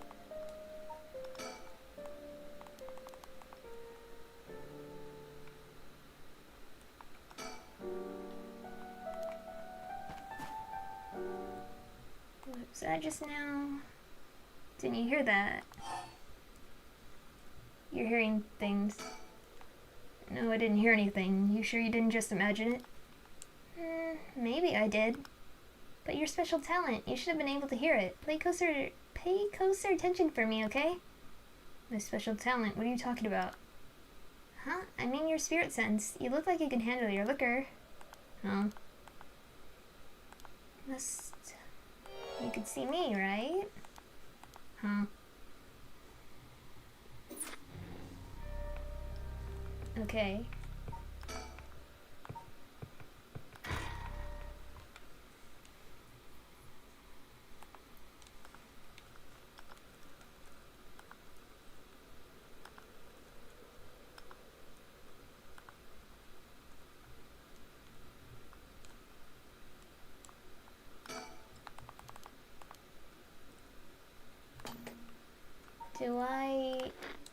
Do my files carry over?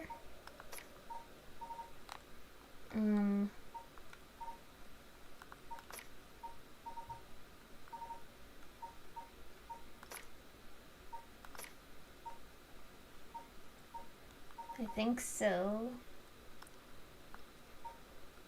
Yeah.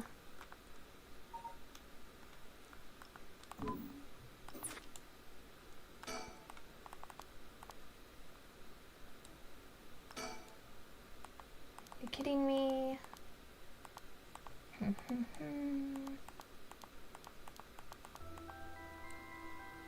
You've seen weird stuff.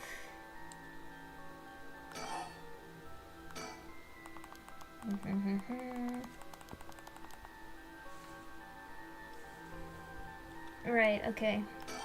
I know I'm not gonna turn around. Oops, I zoomed in.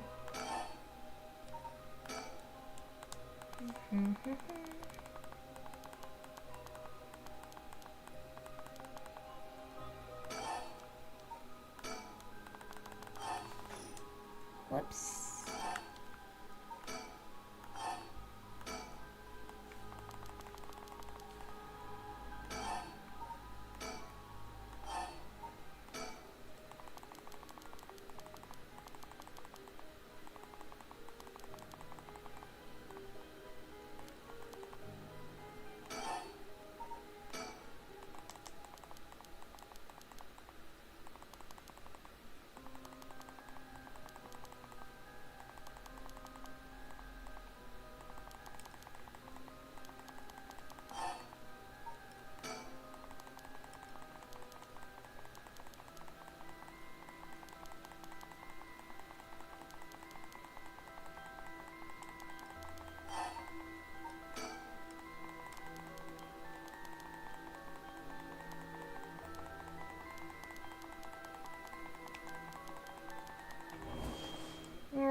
Yoko, I'm not turning around. I'm not doing it. Yoko, are you okay? What's wrong? Stay with me. No, this can't be. No, no! I feel eyes on my back. I can't move. Is there something behind me? Why? Why? Yoko, Yoko! It's no use. She's in no condition to talk. Keep yelling. Huh, what? Is calling her name really going to help? I'm already yelling as hard as I can. Shouldn't I look for what's causing this? There's nothing there! My voice cracked. Yoko, hang in there, Yoko. Look at me. You're gonna be okay. It's alright. There's nothing there. Yoko!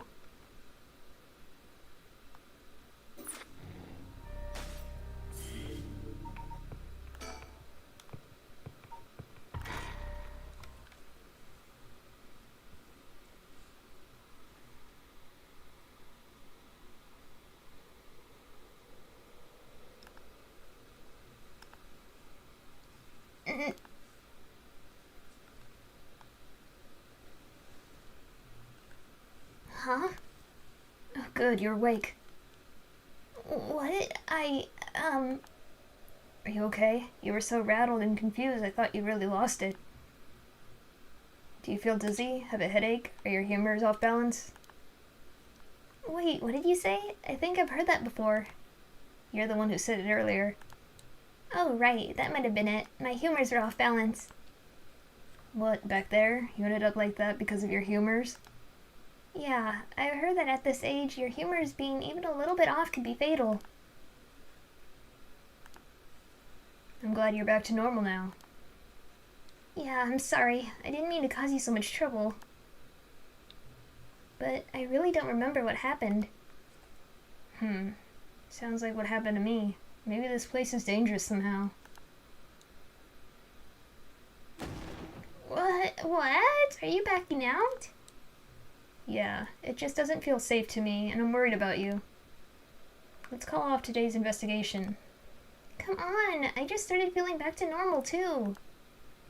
Nope, not happening. Go home. I'll even pay your cab fare, okay? I ended up having to force a still protesting Yoko into a taxi. Even then, she still wouldn't stop complaining. So to placate her, I forgot how to say this word. Placate her, I promised I'd search the park on my own for a little while longer.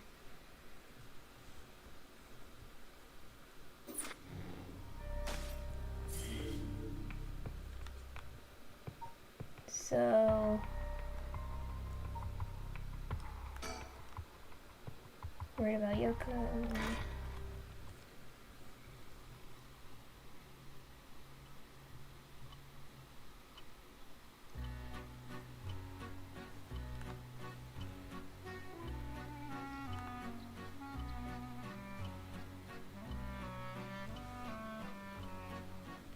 In further news,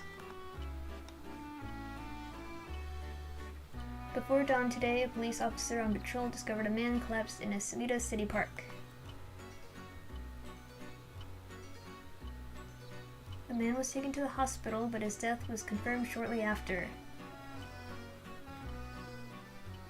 Investigations are still underway, but police suspect a connection to the other unexplained deaths found in the area at around the same time.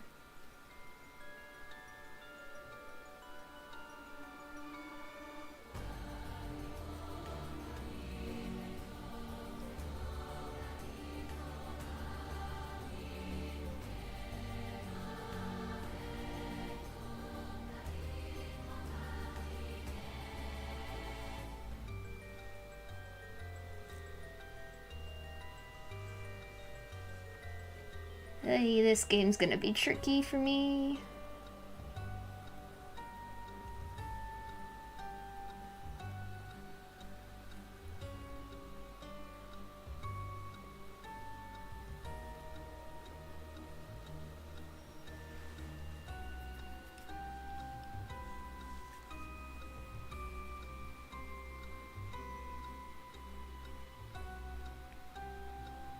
Well done in your efforts thus far.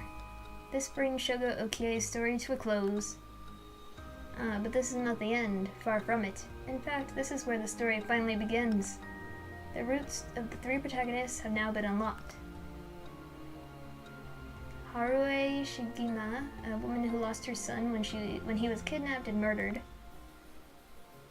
Tetsuo Susumi, the chief inspector of the 1st Investigative Division, who is looking into the death of an officer in the line of duty.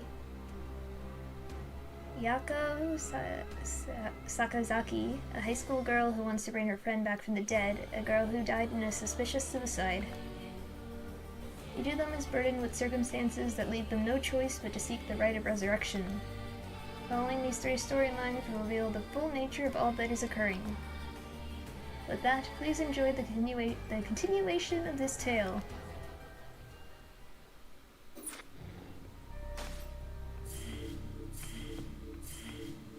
Oh man. Okay, so he's done, right? Well, that's sad. Okay, not dreams. Crime scene investigation, spirit board. Okay, you're the son. You're the son. When the son of Haruo Shigima was kidnapped, a watch investigation. Or no, you're the guy looking into it. Solving the child's murder. 1 year later, he hired a person to his gear, help resolve the case. Late at night, something strange appears.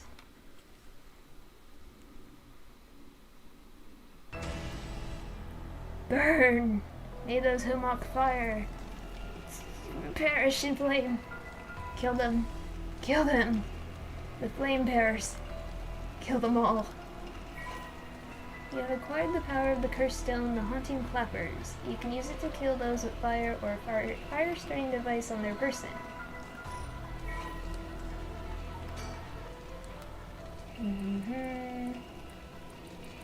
Right. Red, red, red. Everything is dyed crimson. My home is burning to the ground.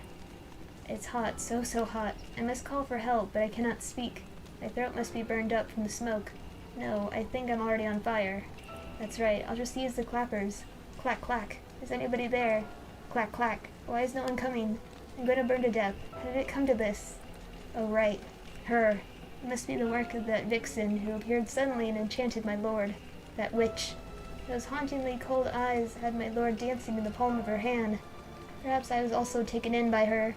How many innocent people did I lure in under orders? This must be karma. The sound of a heavy bell. It feels like my head will split open. Ah, right, evening bell. That must be why nobody can hear the sound of my clappers. I've got to do it louder. Clack, clack. A murderous impulse seeps into my soul like thick black tar.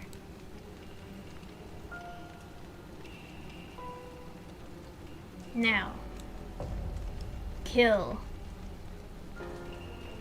Can you hear it, curse bearer? You who so strongly desires the right. Kill them.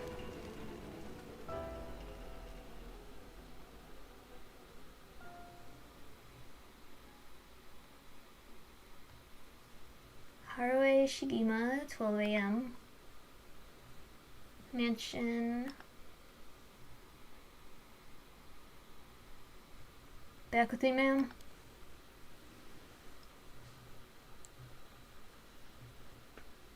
Can't say I understand what just happened, but it certainly seems to have put you in a good mood. This might be the first time I've ever seen you really smile.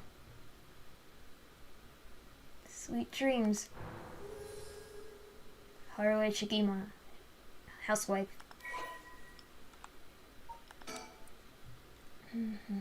Housewife, her 11-year-old son Shuichi kidnapped and murdered. The death was the result of a mistake on the part of the detective. A mistake which enraged the kidnapper. I don't know. The incident was covered up and Shuichi's killer remains at large. Shigima family, samurai, police. Isolation. Depression. Her husband's rarely at home. No. Not dreams. Sounds like something I might want to hear about.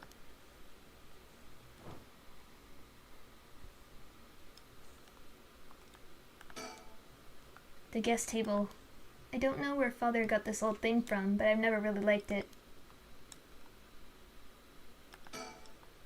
A fax machine. It can send images to other places along the telephone network. I don't really know how it works. Most houses don't have one. I rarely find a use for it. What rotary? The telephone. This mansion has a private line. An old hanging scroll. I don't know who painted it. It's been hanging here since before I was born. An arrangement of flowers. We bring in someone to do it. I don't even know what the flowers are called. A stereo unit with separated speakers designed for home use. My husband insisted on buying one, even though he isn't one to listen to music often.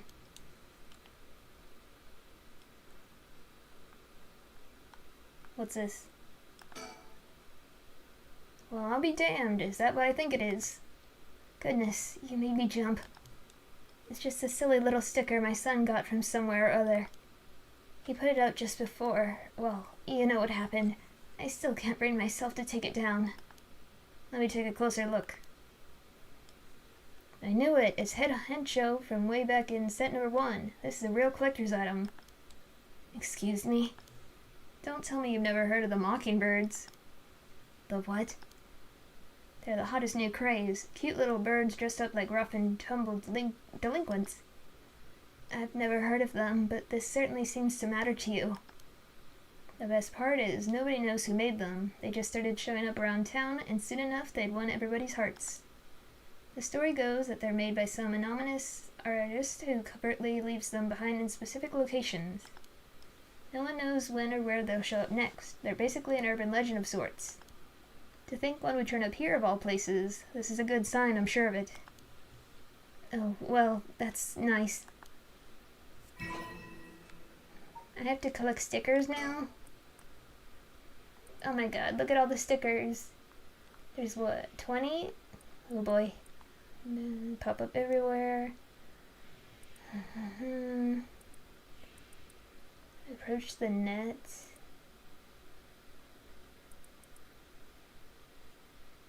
Okay.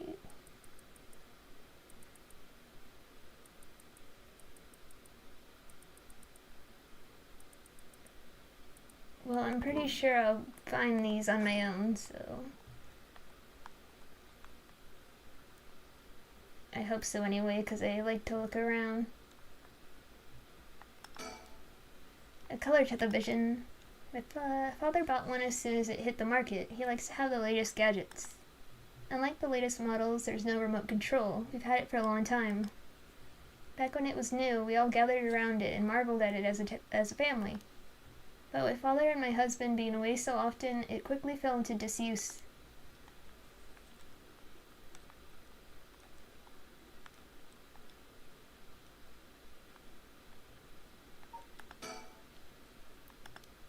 My heart's still racing. This is it, my chance, at long last. A private investigator I hired. A friend told me about him. They said he's not very well known, but he's good at what he does. When I first visited his office in Oda City and saw how he dressed, I could hardly believe he was a detective. Sorry. But after talking to him for a while, I changed my mind. He says some strange things at times, but he seems like the reliable sort.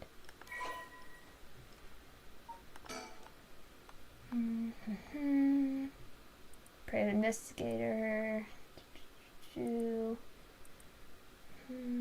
Police liability.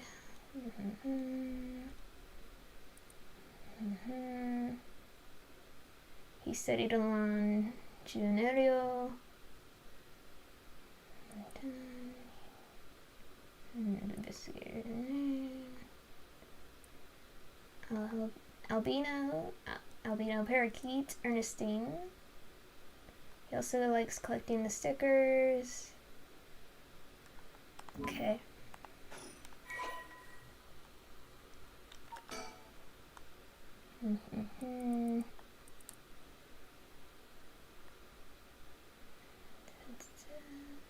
Upon hearing that people are more likely to pick names listed at the front,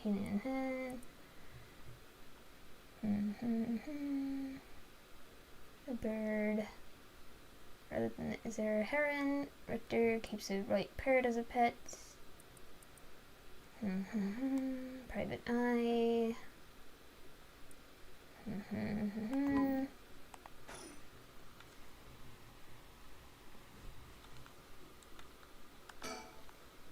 Let me bring you up to speed. We were in the middle of a chat when you suddenly started spacing out. And the whole time you were grinning to yourself like you just won the lottery. Care to tell me what that was all about? Well, where to start?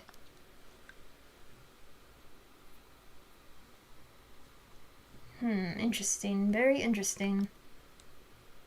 So, the haunting clapper's curse appeared out of nowhere. Told you how to perform the rite of resurrection, and gave you the curse you'll need to do it. Have I got that right? That's right. So it's all real. Honestly, I still find it hard to believe. But I guess I have to now. Gong!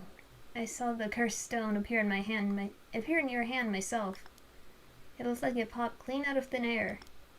With evidence that clear, there's no denying that there's some supernatural force at work.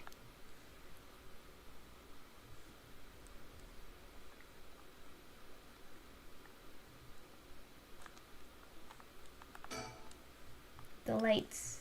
The chandelier is the only thing in here that's my choice. It's my favorite part of the room.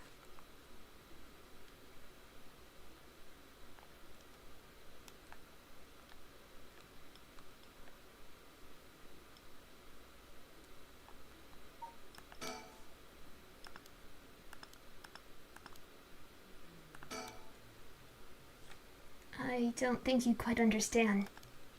Oh? This isn't about evidence, and it isn't about belief. It's more than that. I know it's real. The moment the curse appeared, I knew everything before it even said a word. It was already there in my head, as clear as day. You just knew, huh? It was etched onto my soul, along with the curse echoes resentful memories. So I could feel it, what it was like. Dying like they did hundreds of years ago. Wreathed in flame, writhing in pain as my flesh blackens and my blood boils. I can feel it. All the agony, all the rage. It fills me with bloodlust. I think I need to kill someone. Anyone will do, just as long as they're carrying fire. I see. That could be a problem. You think so? From what I know of you, I was sure you'd see it as an opportunity.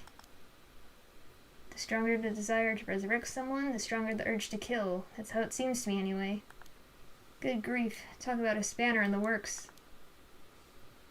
I say we take stock for a moment, remind ourselves where we've come from and where we're going. That might be a good idea.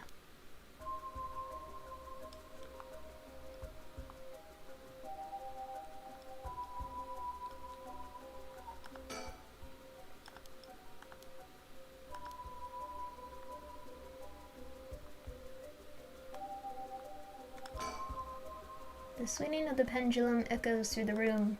It feels livelier than usual Richter here. Usually it's just me.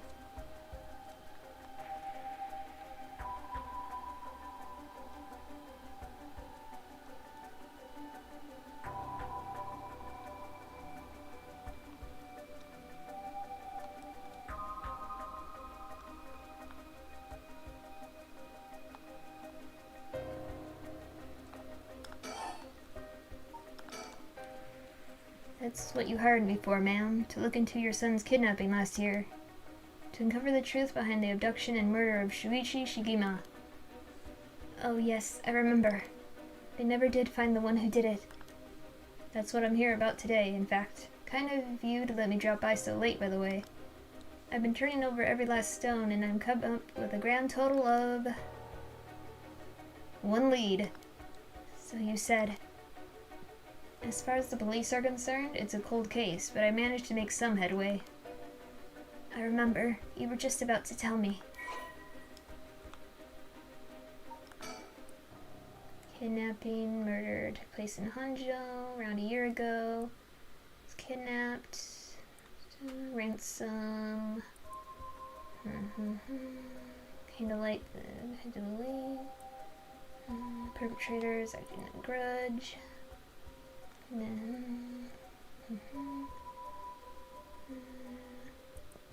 After 3 days of failure, breaking points.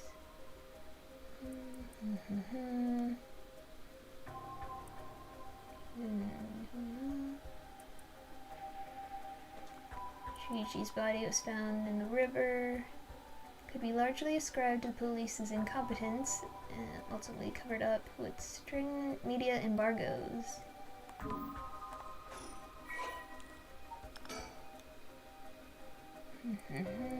Shuichi was a conscientious, brave young boy, determined to protect his mother.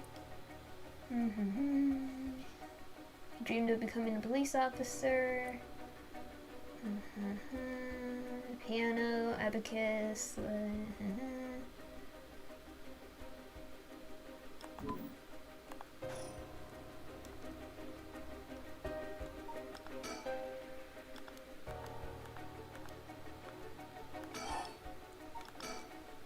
You know, we still need to figure out exactly what you want me to do.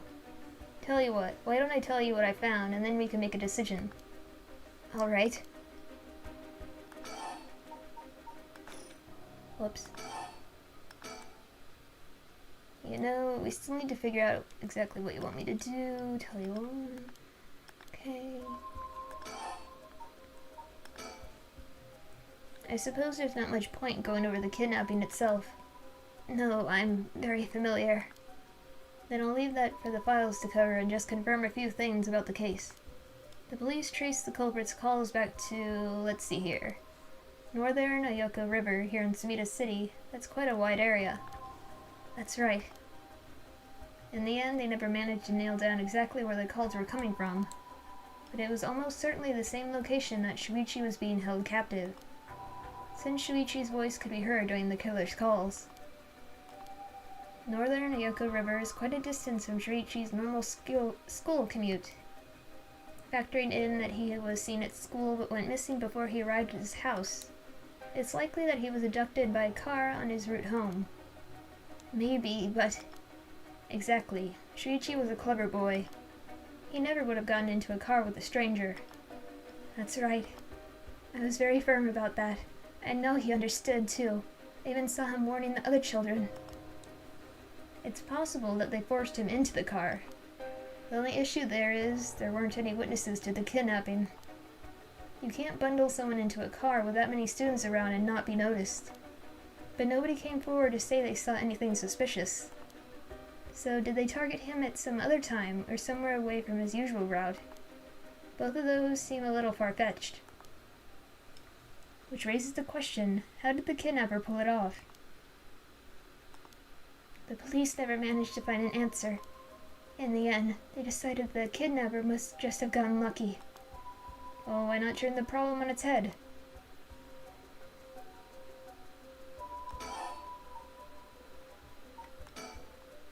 Kidnapper managed to convince Shuichi to get into their car, but how? The stickers! The only thing that makes sense to me is if they were somebody that he would have a reason to trust. A teacher, perhaps, or a relative, or somebody else that he knew. But all the adults Shuichi knew had alibis. The police checked them all thoroughly. They did, huh? No one throws numbers at a problem like the cops. But what if it wasn't someone he knew, or rather, what if the culprit disguised themselves as a police officer? Okay, Heavy Ring. That would explain why he didn't find them suspicious. The Shigema family had close ties with police, after all. He would have had a reason to trust them. You might be right. But surely it couldn't have. Well, there's a problem with the theory. You'd be surprised how much police officers stand out. That's sort of the point, after all. They're meant to be a visible deterrent against crime.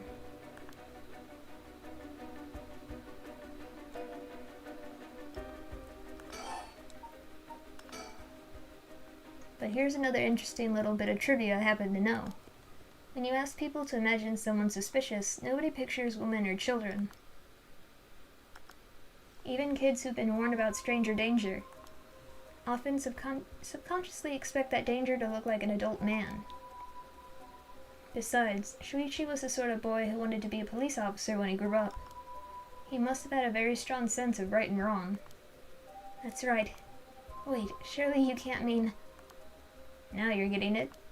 If, say, a young woman approached Shuichi asking for help, what would he have done? If someone like that said they were lost and asked him for directions, would he have gotten into a car? He might have. My husband always told him that a man had a duty to watch out for women and children. You could certainly argue that kind of attitude is outdated nowadays. But if Shuichi believed it, then we might have something here. Then you think the culprit was a young woman. But it was a man's voice on the phone. She might have been an accomplice, or maybe she didn't even realize she was being used. If anything, that would explain why she hasn't come forward. She herself might not realize she had anything to do with the case.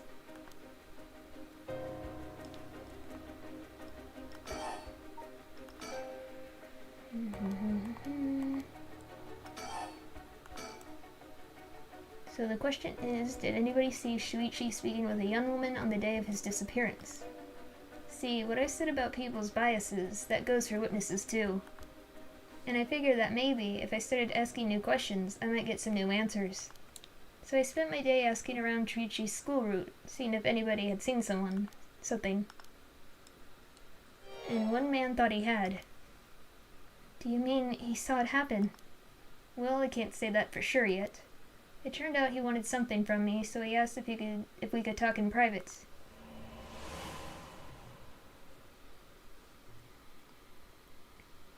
Several hours earlier. Alright, this should do. There's no one around. We can speak in confidence.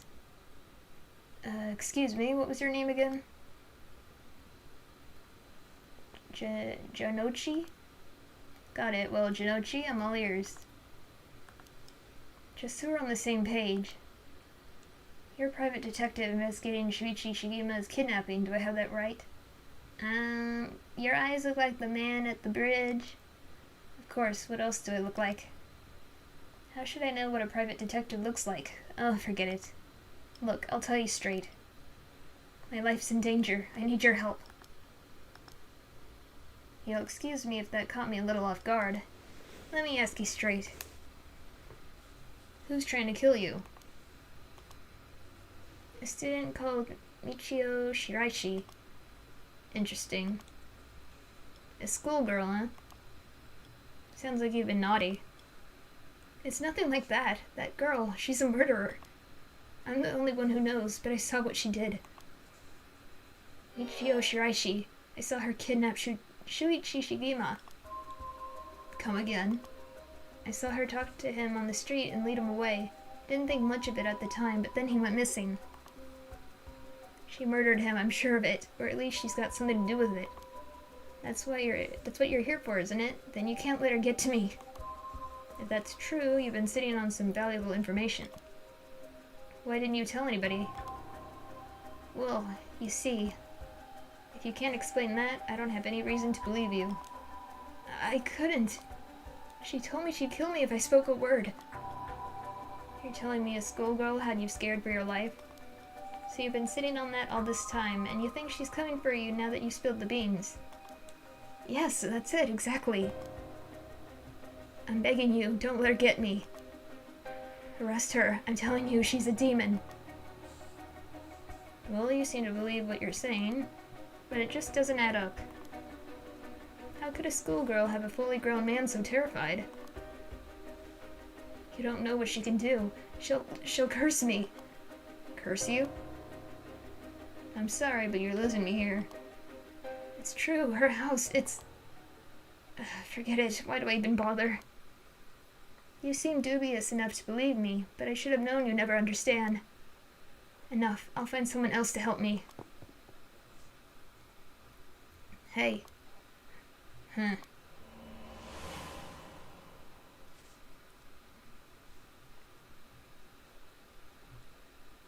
And that's about the long and short of it.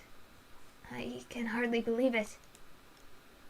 At the time, I thought his mention of curses was just crazy talk, but I'm starting to see that there might have been more to it. Then, if we can just find that girl. Curse or no curse, if she was with Shuichi on the day of the kidnapping, then there's a good chance she knows something. On top of that, I did some digging on the man I spoke to. His full name's Kohei Jonochi. He's a teacher at Komagara High School here in Sumida. A teacher? Then this schoolgirl is one of his students. I think that's very likely.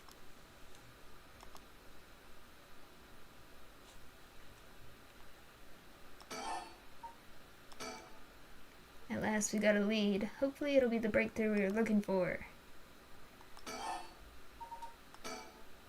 No, we still... okay. The Rite of Resurrection, huh? I read about that in a cult magazine the other day. Apparently some old book showed up recently with all the gory details. And they say that the rite could be found somewhere in Honjo. I remember the first time you told me about that. It felt like my prayers had been heard. Like I had hope, real hope for the first time. Ever since that awful day, I've wondered. What if I hadn't sent him to school? What if I just paid the ransom? Not a day goes by when I don't think that if I'd done something differently, Shuichi would still be alive. You can't blame yourself, ma'am. It was the culprit's fault, not yours. Though I know that won't help any. Griff is funny like that. I'm guessing that's why you're after the ride. Guess I didn't need to ask. It's written all over your face. I can tell how much he meant to you. But, and this is a big but, if the rite is a real deal, using it will mean killing someone and stealing their soul. Is that a problem? If it comes to that, I'm afraid I'll have to stop you. Oh, that's a shame. A shame, huh? That's all? I thought if I'm going to be competing with other curse bearers, then your detective skills might come in useful. You realize you're talking about ending someone's life, right? Don't you see an issue with that? I think any parent in my position would happily kill for a chance like this. That's so, is it? Dear, oh dear, what have I gotten myself into?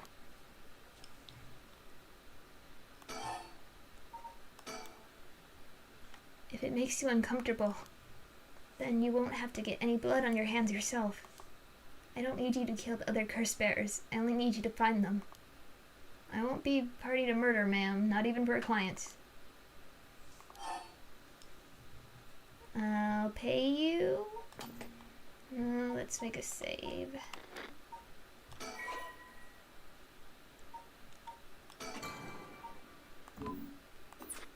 I'll pay you. How much can I give you to change your mind? Sorry, ma'am, but not everyone has a price. I've got my policies and I stick to them. I see. I didn't realize you were so stubborn. Let me say, though, it's not like I don't get what you're going through. As long as you're not killing anyone with your own hands, maybe I can help you out. What do you have in mind? Well, how about stealing someone else's curse stone after they filled it with soldier eggs? If that was all you were after, then I could lend you my services guilt-free. If the other curse bearers want to kill each other, that's their business. I'm not trying to be a hero here. I guess there's no guarantee a stolen curse stone will work, but we can worry about that later. Well then, I suppose we have a deal. Although, what if I stole a curse stone using my curse? Would you disapprove? That would void our contract, ma'am. Just warning you now. My...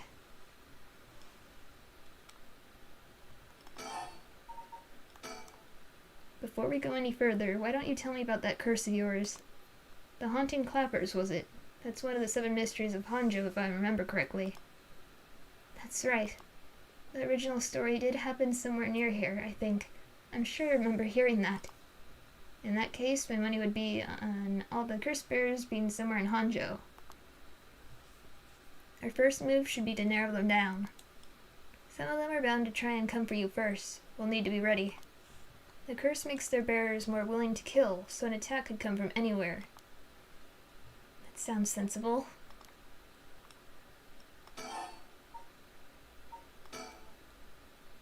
And if I remember correctly, your haunting clappers can set people on fire, but only if they have a naked flame or a lighter on their person, is that right? That's right. In olden times, wooden clappers were used to warn people of fire. I'm guessing it punishes those who don't heed the warning. It seems like a good curse to have. It's simple and straightforward enough to use. Although it's hard to say how it stacks up without knowing what else is on the table. You really think it's that good? The target can't do much to throw it off, and it has a nice long activation window. It's big that it works on lighters, too. Just slip one into your target's pocket.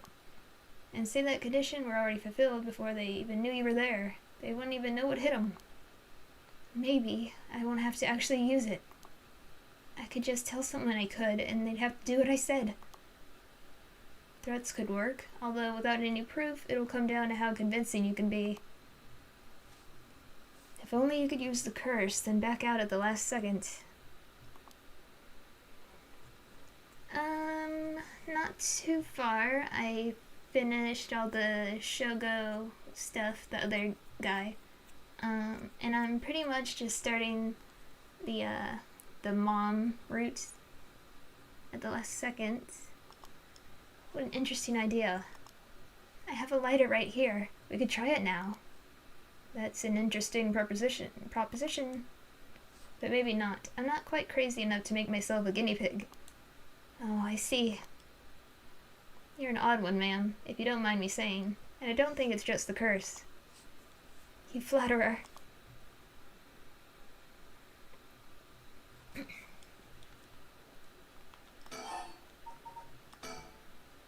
As for what we do next, first of all, I think you should stay indoors.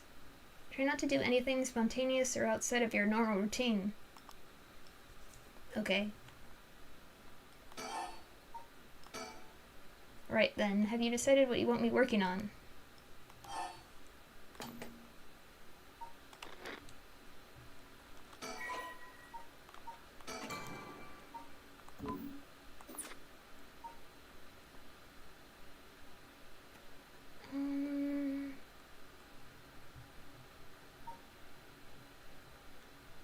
Let's do the kidnapping first. That seems like the shorter choice.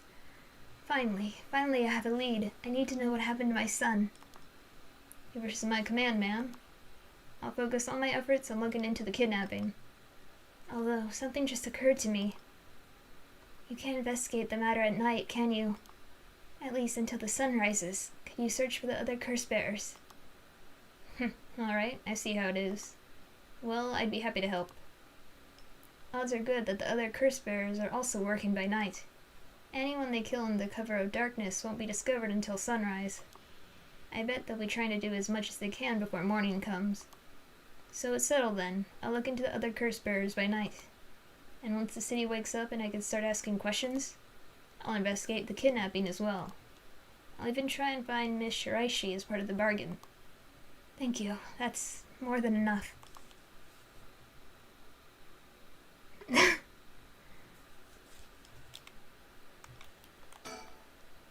Now then. I should get to work. There's only so much time before sunrise. I'll call you if I find out anything new. You stay here and keep a lookout. All right. There's no telling what kind of curses you might find out on the streets tonight. Don't go outside if you can help it, and try to be ready for anything. I will. Well, if that's all, I should be going.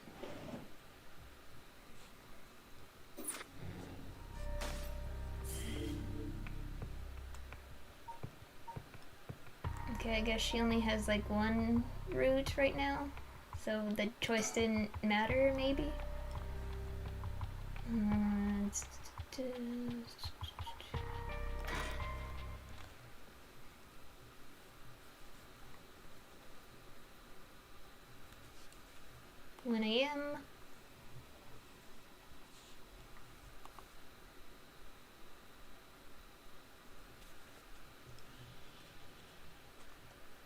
It's been almost an hour since Richter left. He promised he'd call me if anything happened. But he hasn't. So all I can do is wait and wait. The flowers put me at ease just a little. Should I put a record on? No, it's too late for that. I'm not in the mood for music anyway. That old hanging scroll. I've seen it too often to feel anything from it now.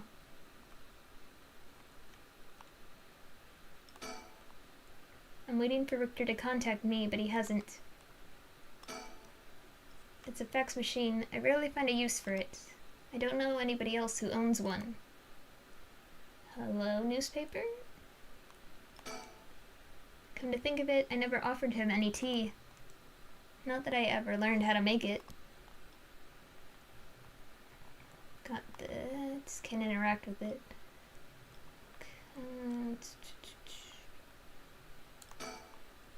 There's nothing on it this hour. I see no point in turning it on. The ticking seems so loud, it just goes to show how quiet it is. My husband used to complain that it was too dark, but I rather liked the gloom. I know, but I was just wondering if I could interact with it again.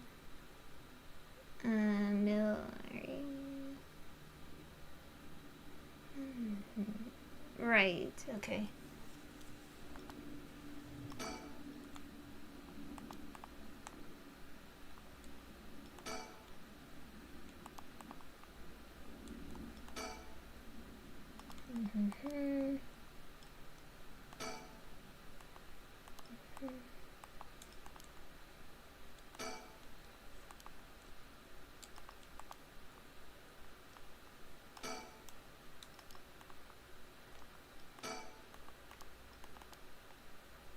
Okay, newspaper.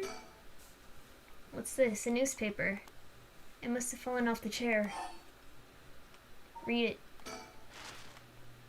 It's a newspaper.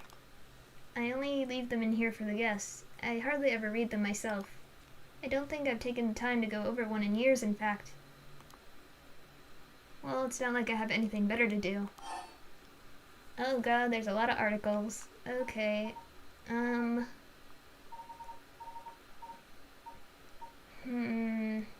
Society. Looks like the city's biggest problem right now is pollution. I remember how the air and water used to be even more polluted. The river was covered in scum from all the sewage and industrial waste, and it stinks so badly it'd make my eyes water. Eventually people started getting sick, and it couldn't be ignored anymore. Fortunately, it's gotten better since then. Although the air around the industrial district is still filthy with gas and smog.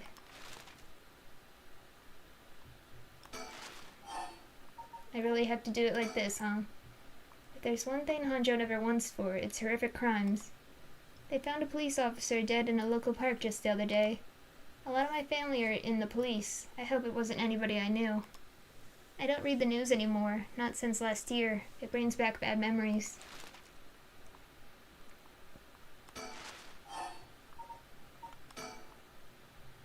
Suicide at local high school. Oh, I remember that. A high school girl jumped off a roof about a week ago. She was bullied, I think, or maybe it was something about exam pressure. What? But... no, this can't be right. Her name... Michio Shiraishi from Kumagata High School? It can't be.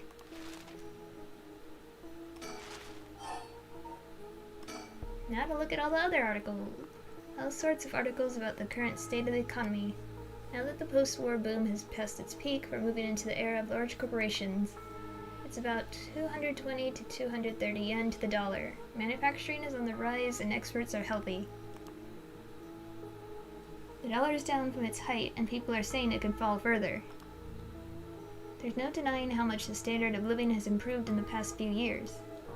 It's common to own a car and television now, and supermarkets are better stocked than ever.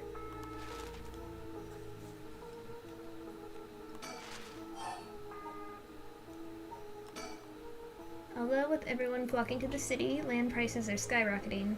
Nowadays, most people can only dream of home ownership. The city center is going to be nothing but apartments before long. I'm not exactly a businesswoman, so this all feels like another world to me.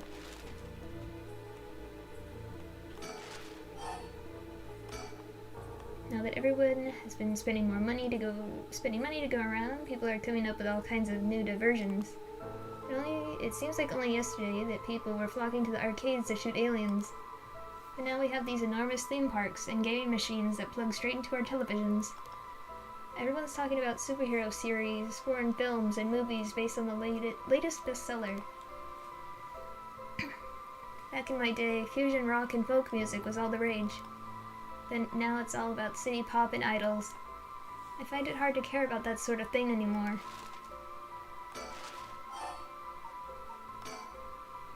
I hear the new big thing is some mascot line of delinquent birds, mockingbirds I think it's called. Was that what Richter was talking about? Trends seem to have such short shelf lives now, with how quickly the times are changing. I think I'm just too old to keep up anymore. It's young people who are leading the way with their modern world views. My generation will only fall further behind. Everyone attends high school now, even girls. Wow, universal education policy they'd call it. The country's gotten rich enough that every child can go to school. Education is the backbone of modern society. If you want to work for a good company, you have to get into a good university. With more people in the running than ever, the competition to get into those universities has gotten fierce, though. The new generation is rebelling. Schoolyard violence and delinquency are on the rise. But my boy was too sensible to get mixed up in any of that. I don't want to read anymore. It'll only remind me of him. I read. Whoops. I don't really watch much television. It feels as if all the information in the world gets passed through that little black box. But Father stopped them from reporting on the kidnapping back when it happened. I was glad about that. Less fuss.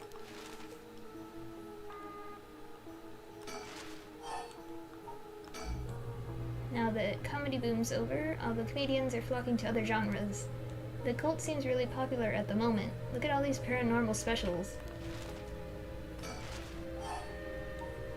Okay, that's that. Michio Shiraishi, the same girl who witnessed my son's kidnapping, committed suicide last week.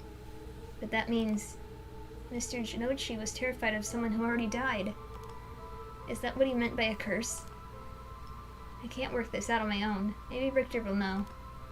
Why won't he call? Oh, I haven't left it off the hook, have I?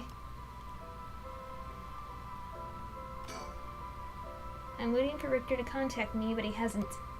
I made sure the receiver's on the hook. It'll ring as soon as he calls. Ah! That must be him. Wait.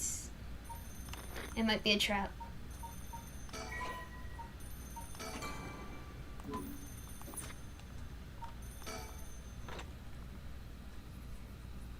Hello, Shigina residence.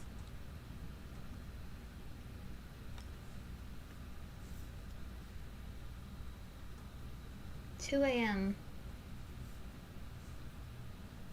Kamagata Bridge.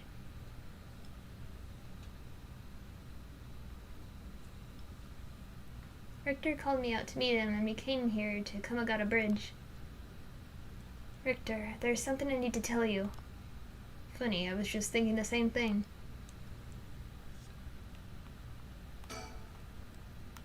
The Smita River. The water is filthy and horrid, but at night, when it's still, it looks almost peaceful. Can I ask you something, ma'am?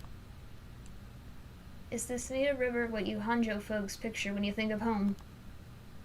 I couldn't say.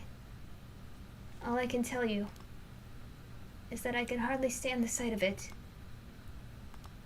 Right, should have guessed. This is where they found him after he went missing. All alone, floating in that horrible water. All I can think is how scared he must have been, how cold he must have been. What did he ever do to deserve something so awful? I've come here every day since then. And I prayed to the river to give him back. To give me back my son. Day after day after day. You know, in olden times, people believed rivers marked where a world met the next. So the act of crossing flowing water had a huge amount of spiritual significance. Back when Edo was founded, the people of Cho saw the Sumida River the same way. They associated the far side of the river with the afterlife. That same place would later become Honjo. All their fear and revulsion accumulated there and took root. But then the Rogoku Bridge sprang up after the Great Fire of Miraki, and just like that, Honjo was part of the city too. And as it turned from farmland into a town, the people surrounded it with man-made rivers and crisscrossed it with canals and waterways. Weren't those to prevent flooding? That's what I was told. They were, but that's not all they were for. Their other purpose was to contain all the corruption that had built up on the far shore, and stop it leaking through to our side of the Greater Divide. Officially, they were a physical barrier, but unofficially, they were a spiritual one too. So if I have this right, are you saying that Honjo is a place where the real world meets the afterlife? Exactly. That's why the rite of resurrection is here, rather than anywhere else. I'm sure of it. And it's probably why the seven mysteries and their curses have survived to the modern day. And I guess that would make this spot we're standing now, right over the water, the border between life and death. If there ever was a place where bringing back the dead might be possible, I reckon it's here. It's funny that you mentioned praying to the river. That might have done more than you think. Is that supposed to make me feel better? Just thinking aloud, ma'am. Well, it's a nice thought. Class A river. And Tokyo Bay. Lumber. Flower viewing while they're bathing. River bathing. Woodblock prints. Sewage issues. Fireworks.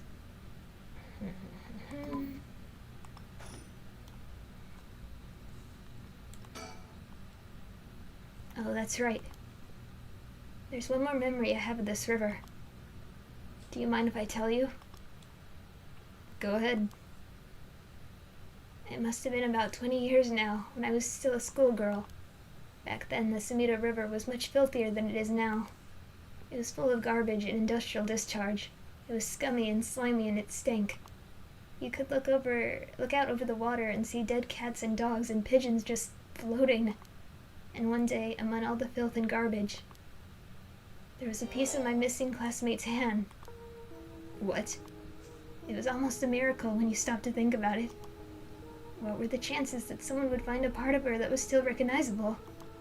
And that although everything but the palm had rotted away in the water, the part that was left would have been identifiable scar, and that they could tell it had been a murder from the blade marks on the bone. Wait, are you talking about the Najima murders?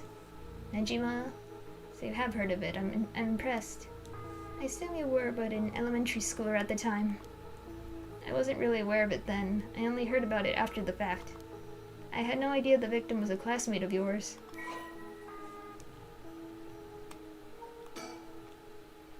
Notorious case remembered 2 decades ago.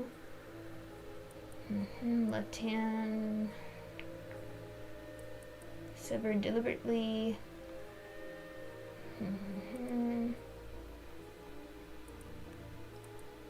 They succeeded in recovering the head and part of her leg.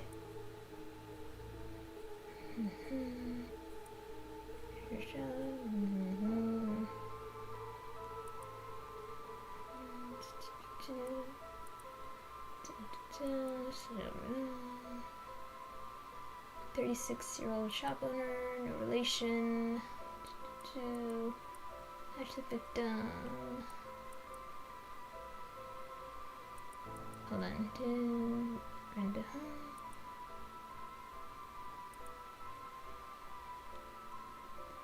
Snatched his victim. No special reason. Locked her up. Sewed her mouth shut. Severed her fingers, toes.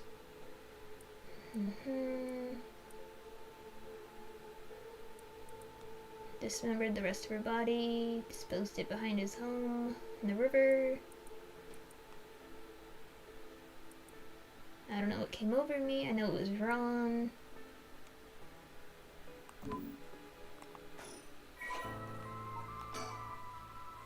Yikes. The man who made headlines over 2 decades ago. To be honest, it was all a bit of a blur. A wave of chaos just partying around me. Something like that. They said the rest of her body must have sunk to the bottom of the river. They combed the riverbed, but they only ever found pieces. Everything else must have rotted and flowed out to the sea.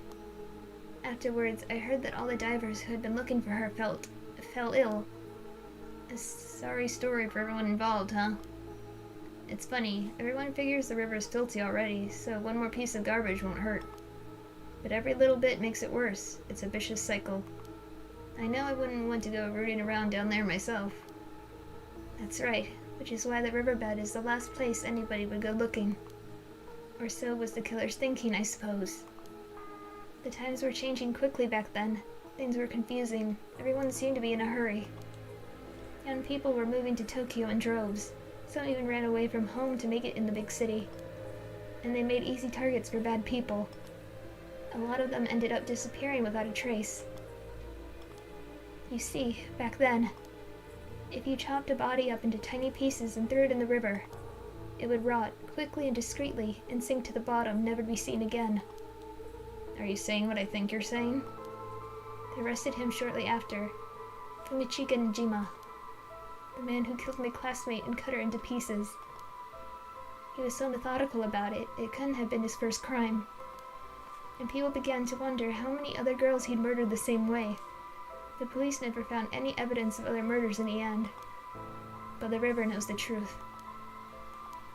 How many corpses has it swallowed up over the years, I wonder? That same thought spread through everyone's mind, and they started to avoid this area. So really, this river has been rank with corruption for decades now. Or at least, that's how it seems to me. Well, was that interesting? Well, I can see why you don't have any good memories of this river. With all that darkness lurking beneath the surface, there's no reason that you would. Still, if I may, ma'am, I'm surprised you know so much about the Nejima murders. How could I not? After all, I was the one who found the hand.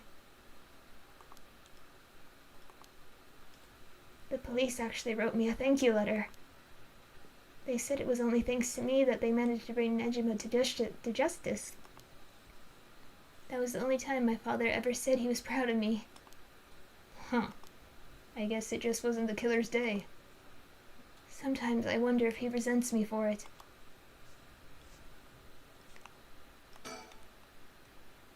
The Smita River. I have nothing but awful memories of it. We're on Komagata Bridge over the Smita River. There's a highway on one side and a freeway on the other, but they're both deserted this late at night.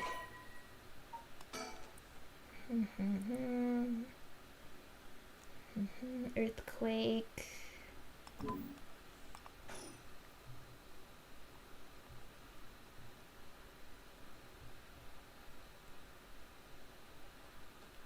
Hello, sticker? Mockingbird 18. Let's see, what's this one called? Pink Punisher.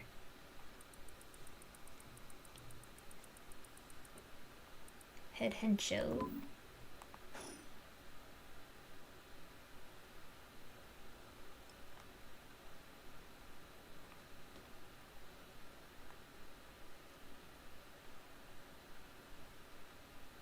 The one single star in the sky.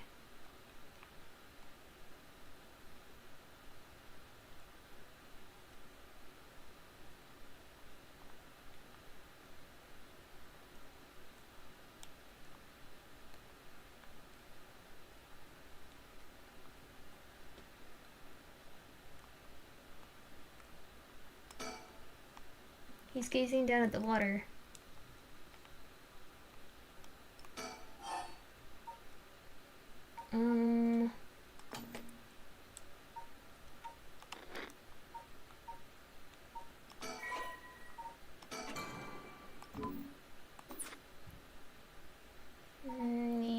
You go first. Please, go ahead. Alright then.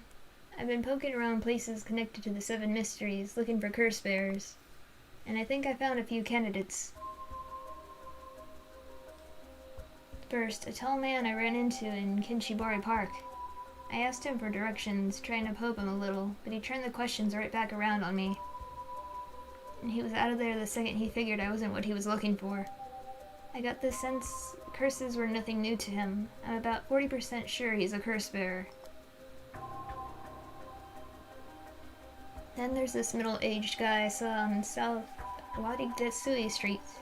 There's no question about this one. He had one of the curse stones in his hand. He had a nervous air about him, too. It was clear he was up to some shady business. Gathering soul dregs, I'd bet. He'd make a good target. The next up is a pair, a young man and woman I saw around Ragoku Bridge. This time the man came up to me and asked me flat out if I was a curse bearer. I told him I didn't know what he was talking about, and he backpedaled and left. Looks like they lurk around there often. Looking for kindred spirits would be my guess. Though it didn't seem like they were quite working as a pair. Gathering soul dregs in a group might be a decent idea if you can make it work. But with things being how they are, it's gotta be hard to find folks one can trust. They've got brass, though. I don't know what their deal is, but I'd like to find out. Last is 2 detectives I've seen sniffing around. The police are involved? Not necessarily. A body turned up in a local park a few days ago, so they might just be looking into that. Still, the park's got ties to one of the 7 mysteries. Might be it was a curse that did the guy in. And if they're sending in detectives from the head office, then something's gotta be up. How do you know where they're from?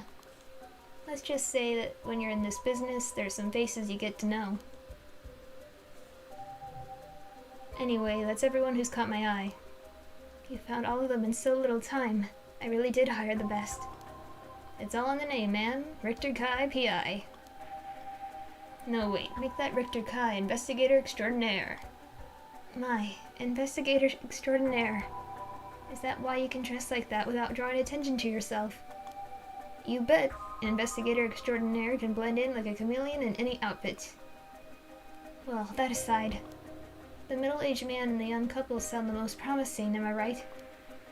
Whichever we pick, it's still too early to make a move. It seems like the curse bearers are less involved with each other than we thought. Plus, there are still others we don't know about. I say we hang fire and see how things play out.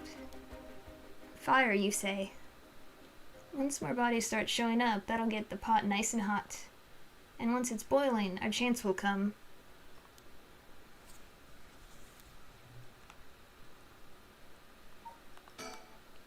Standing around's the last thing I want to be doing right now.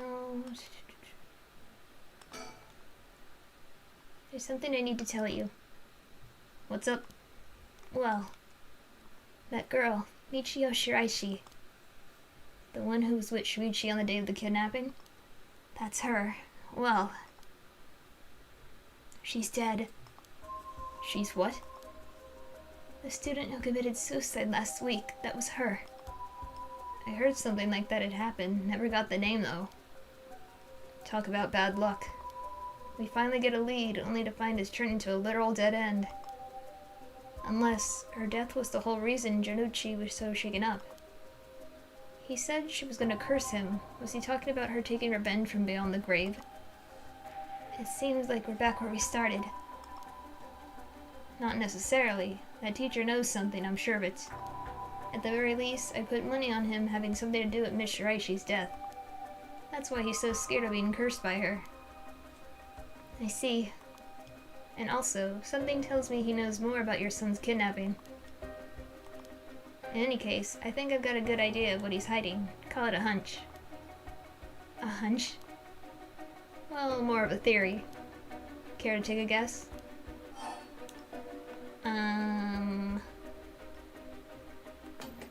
Hmm.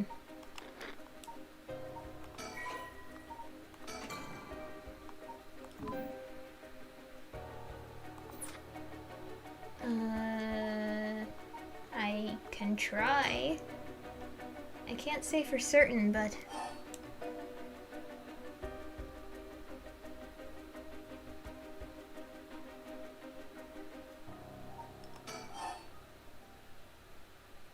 Yes, she silenced herself. She's... Can I go back? See, he silenced her with blackmail? What if Mr. Jinochi silenced Michio Shiraishi with blackmail? What do you think? Exactly my thinking. Jinochi knew about Miss Shiraishi's connection to the kidnapping, and he used that to blackmail her into doing his bidding. He made her feel so trapped she took her own life to escape. That's my read on it. How despicable. Well, it's just a theory. A game theory. Right now, I think we need to have another chat with Mr. Jinochi.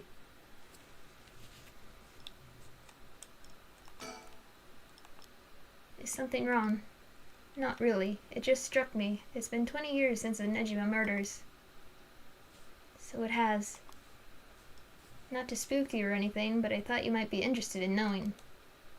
Huh. Life in prison doesn't always mean life. There's precedent for first-time offenders being allowed out on parole after 20 years. Only if they're found to show remorse and desire to reform themselves, of course. That's right, I'm impressed you know so much. Still, it's hard for someone with a criminal record to reintegrate into society. I hear they've been trying to fix that recently, matching inmates with jobs and accommodation. Oh, really? I keep an eye on them, of course, and make them report in for regular checkups. But to avoid discrimination, they keep the inmates' records a secret from everyone but their employers. They even give particularly notorious criminals new identities so they won't be recognized in the workplace. My. The way you put it. It's like you're saying Fumachika Nejima could be out on parole right now. Back in society under a new name, with nobody any the wiser. He could be you for all that matters, sir. It's possible. As it happens, a little birdie told me about a big name making parole a few months back. I don't know if that was Nejima, but our discussion just now did bring it to mind. I see. How unsettling. Now that you mention it, I just remembered something too. What was it? I was passing Komagata High School a little while ago when I saw someone. A janitor, I think, and I could have sworn he reminded me of Fumachika Nejima. Oh? He looked a little different after 20 years. Much thinner than I remembered, too. I told myself I was just seeing things. But perhaps it was him after all.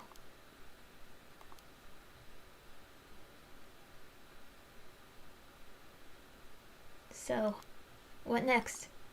The big question now is what the rest of the curse bearers are up to. Luckily, the Smita River is a good distance from any of the 7 mysteries. It's unlikely the other curse bearers will come all the way here. I can finally have a moment to think. I see. Alright. Suspend. Do I have to? I don't want to. I want to keep going. They're zooming in for a reason. Right? They stopped zooming in. Do I have to? You cannot currently progress any further. Well, okay then.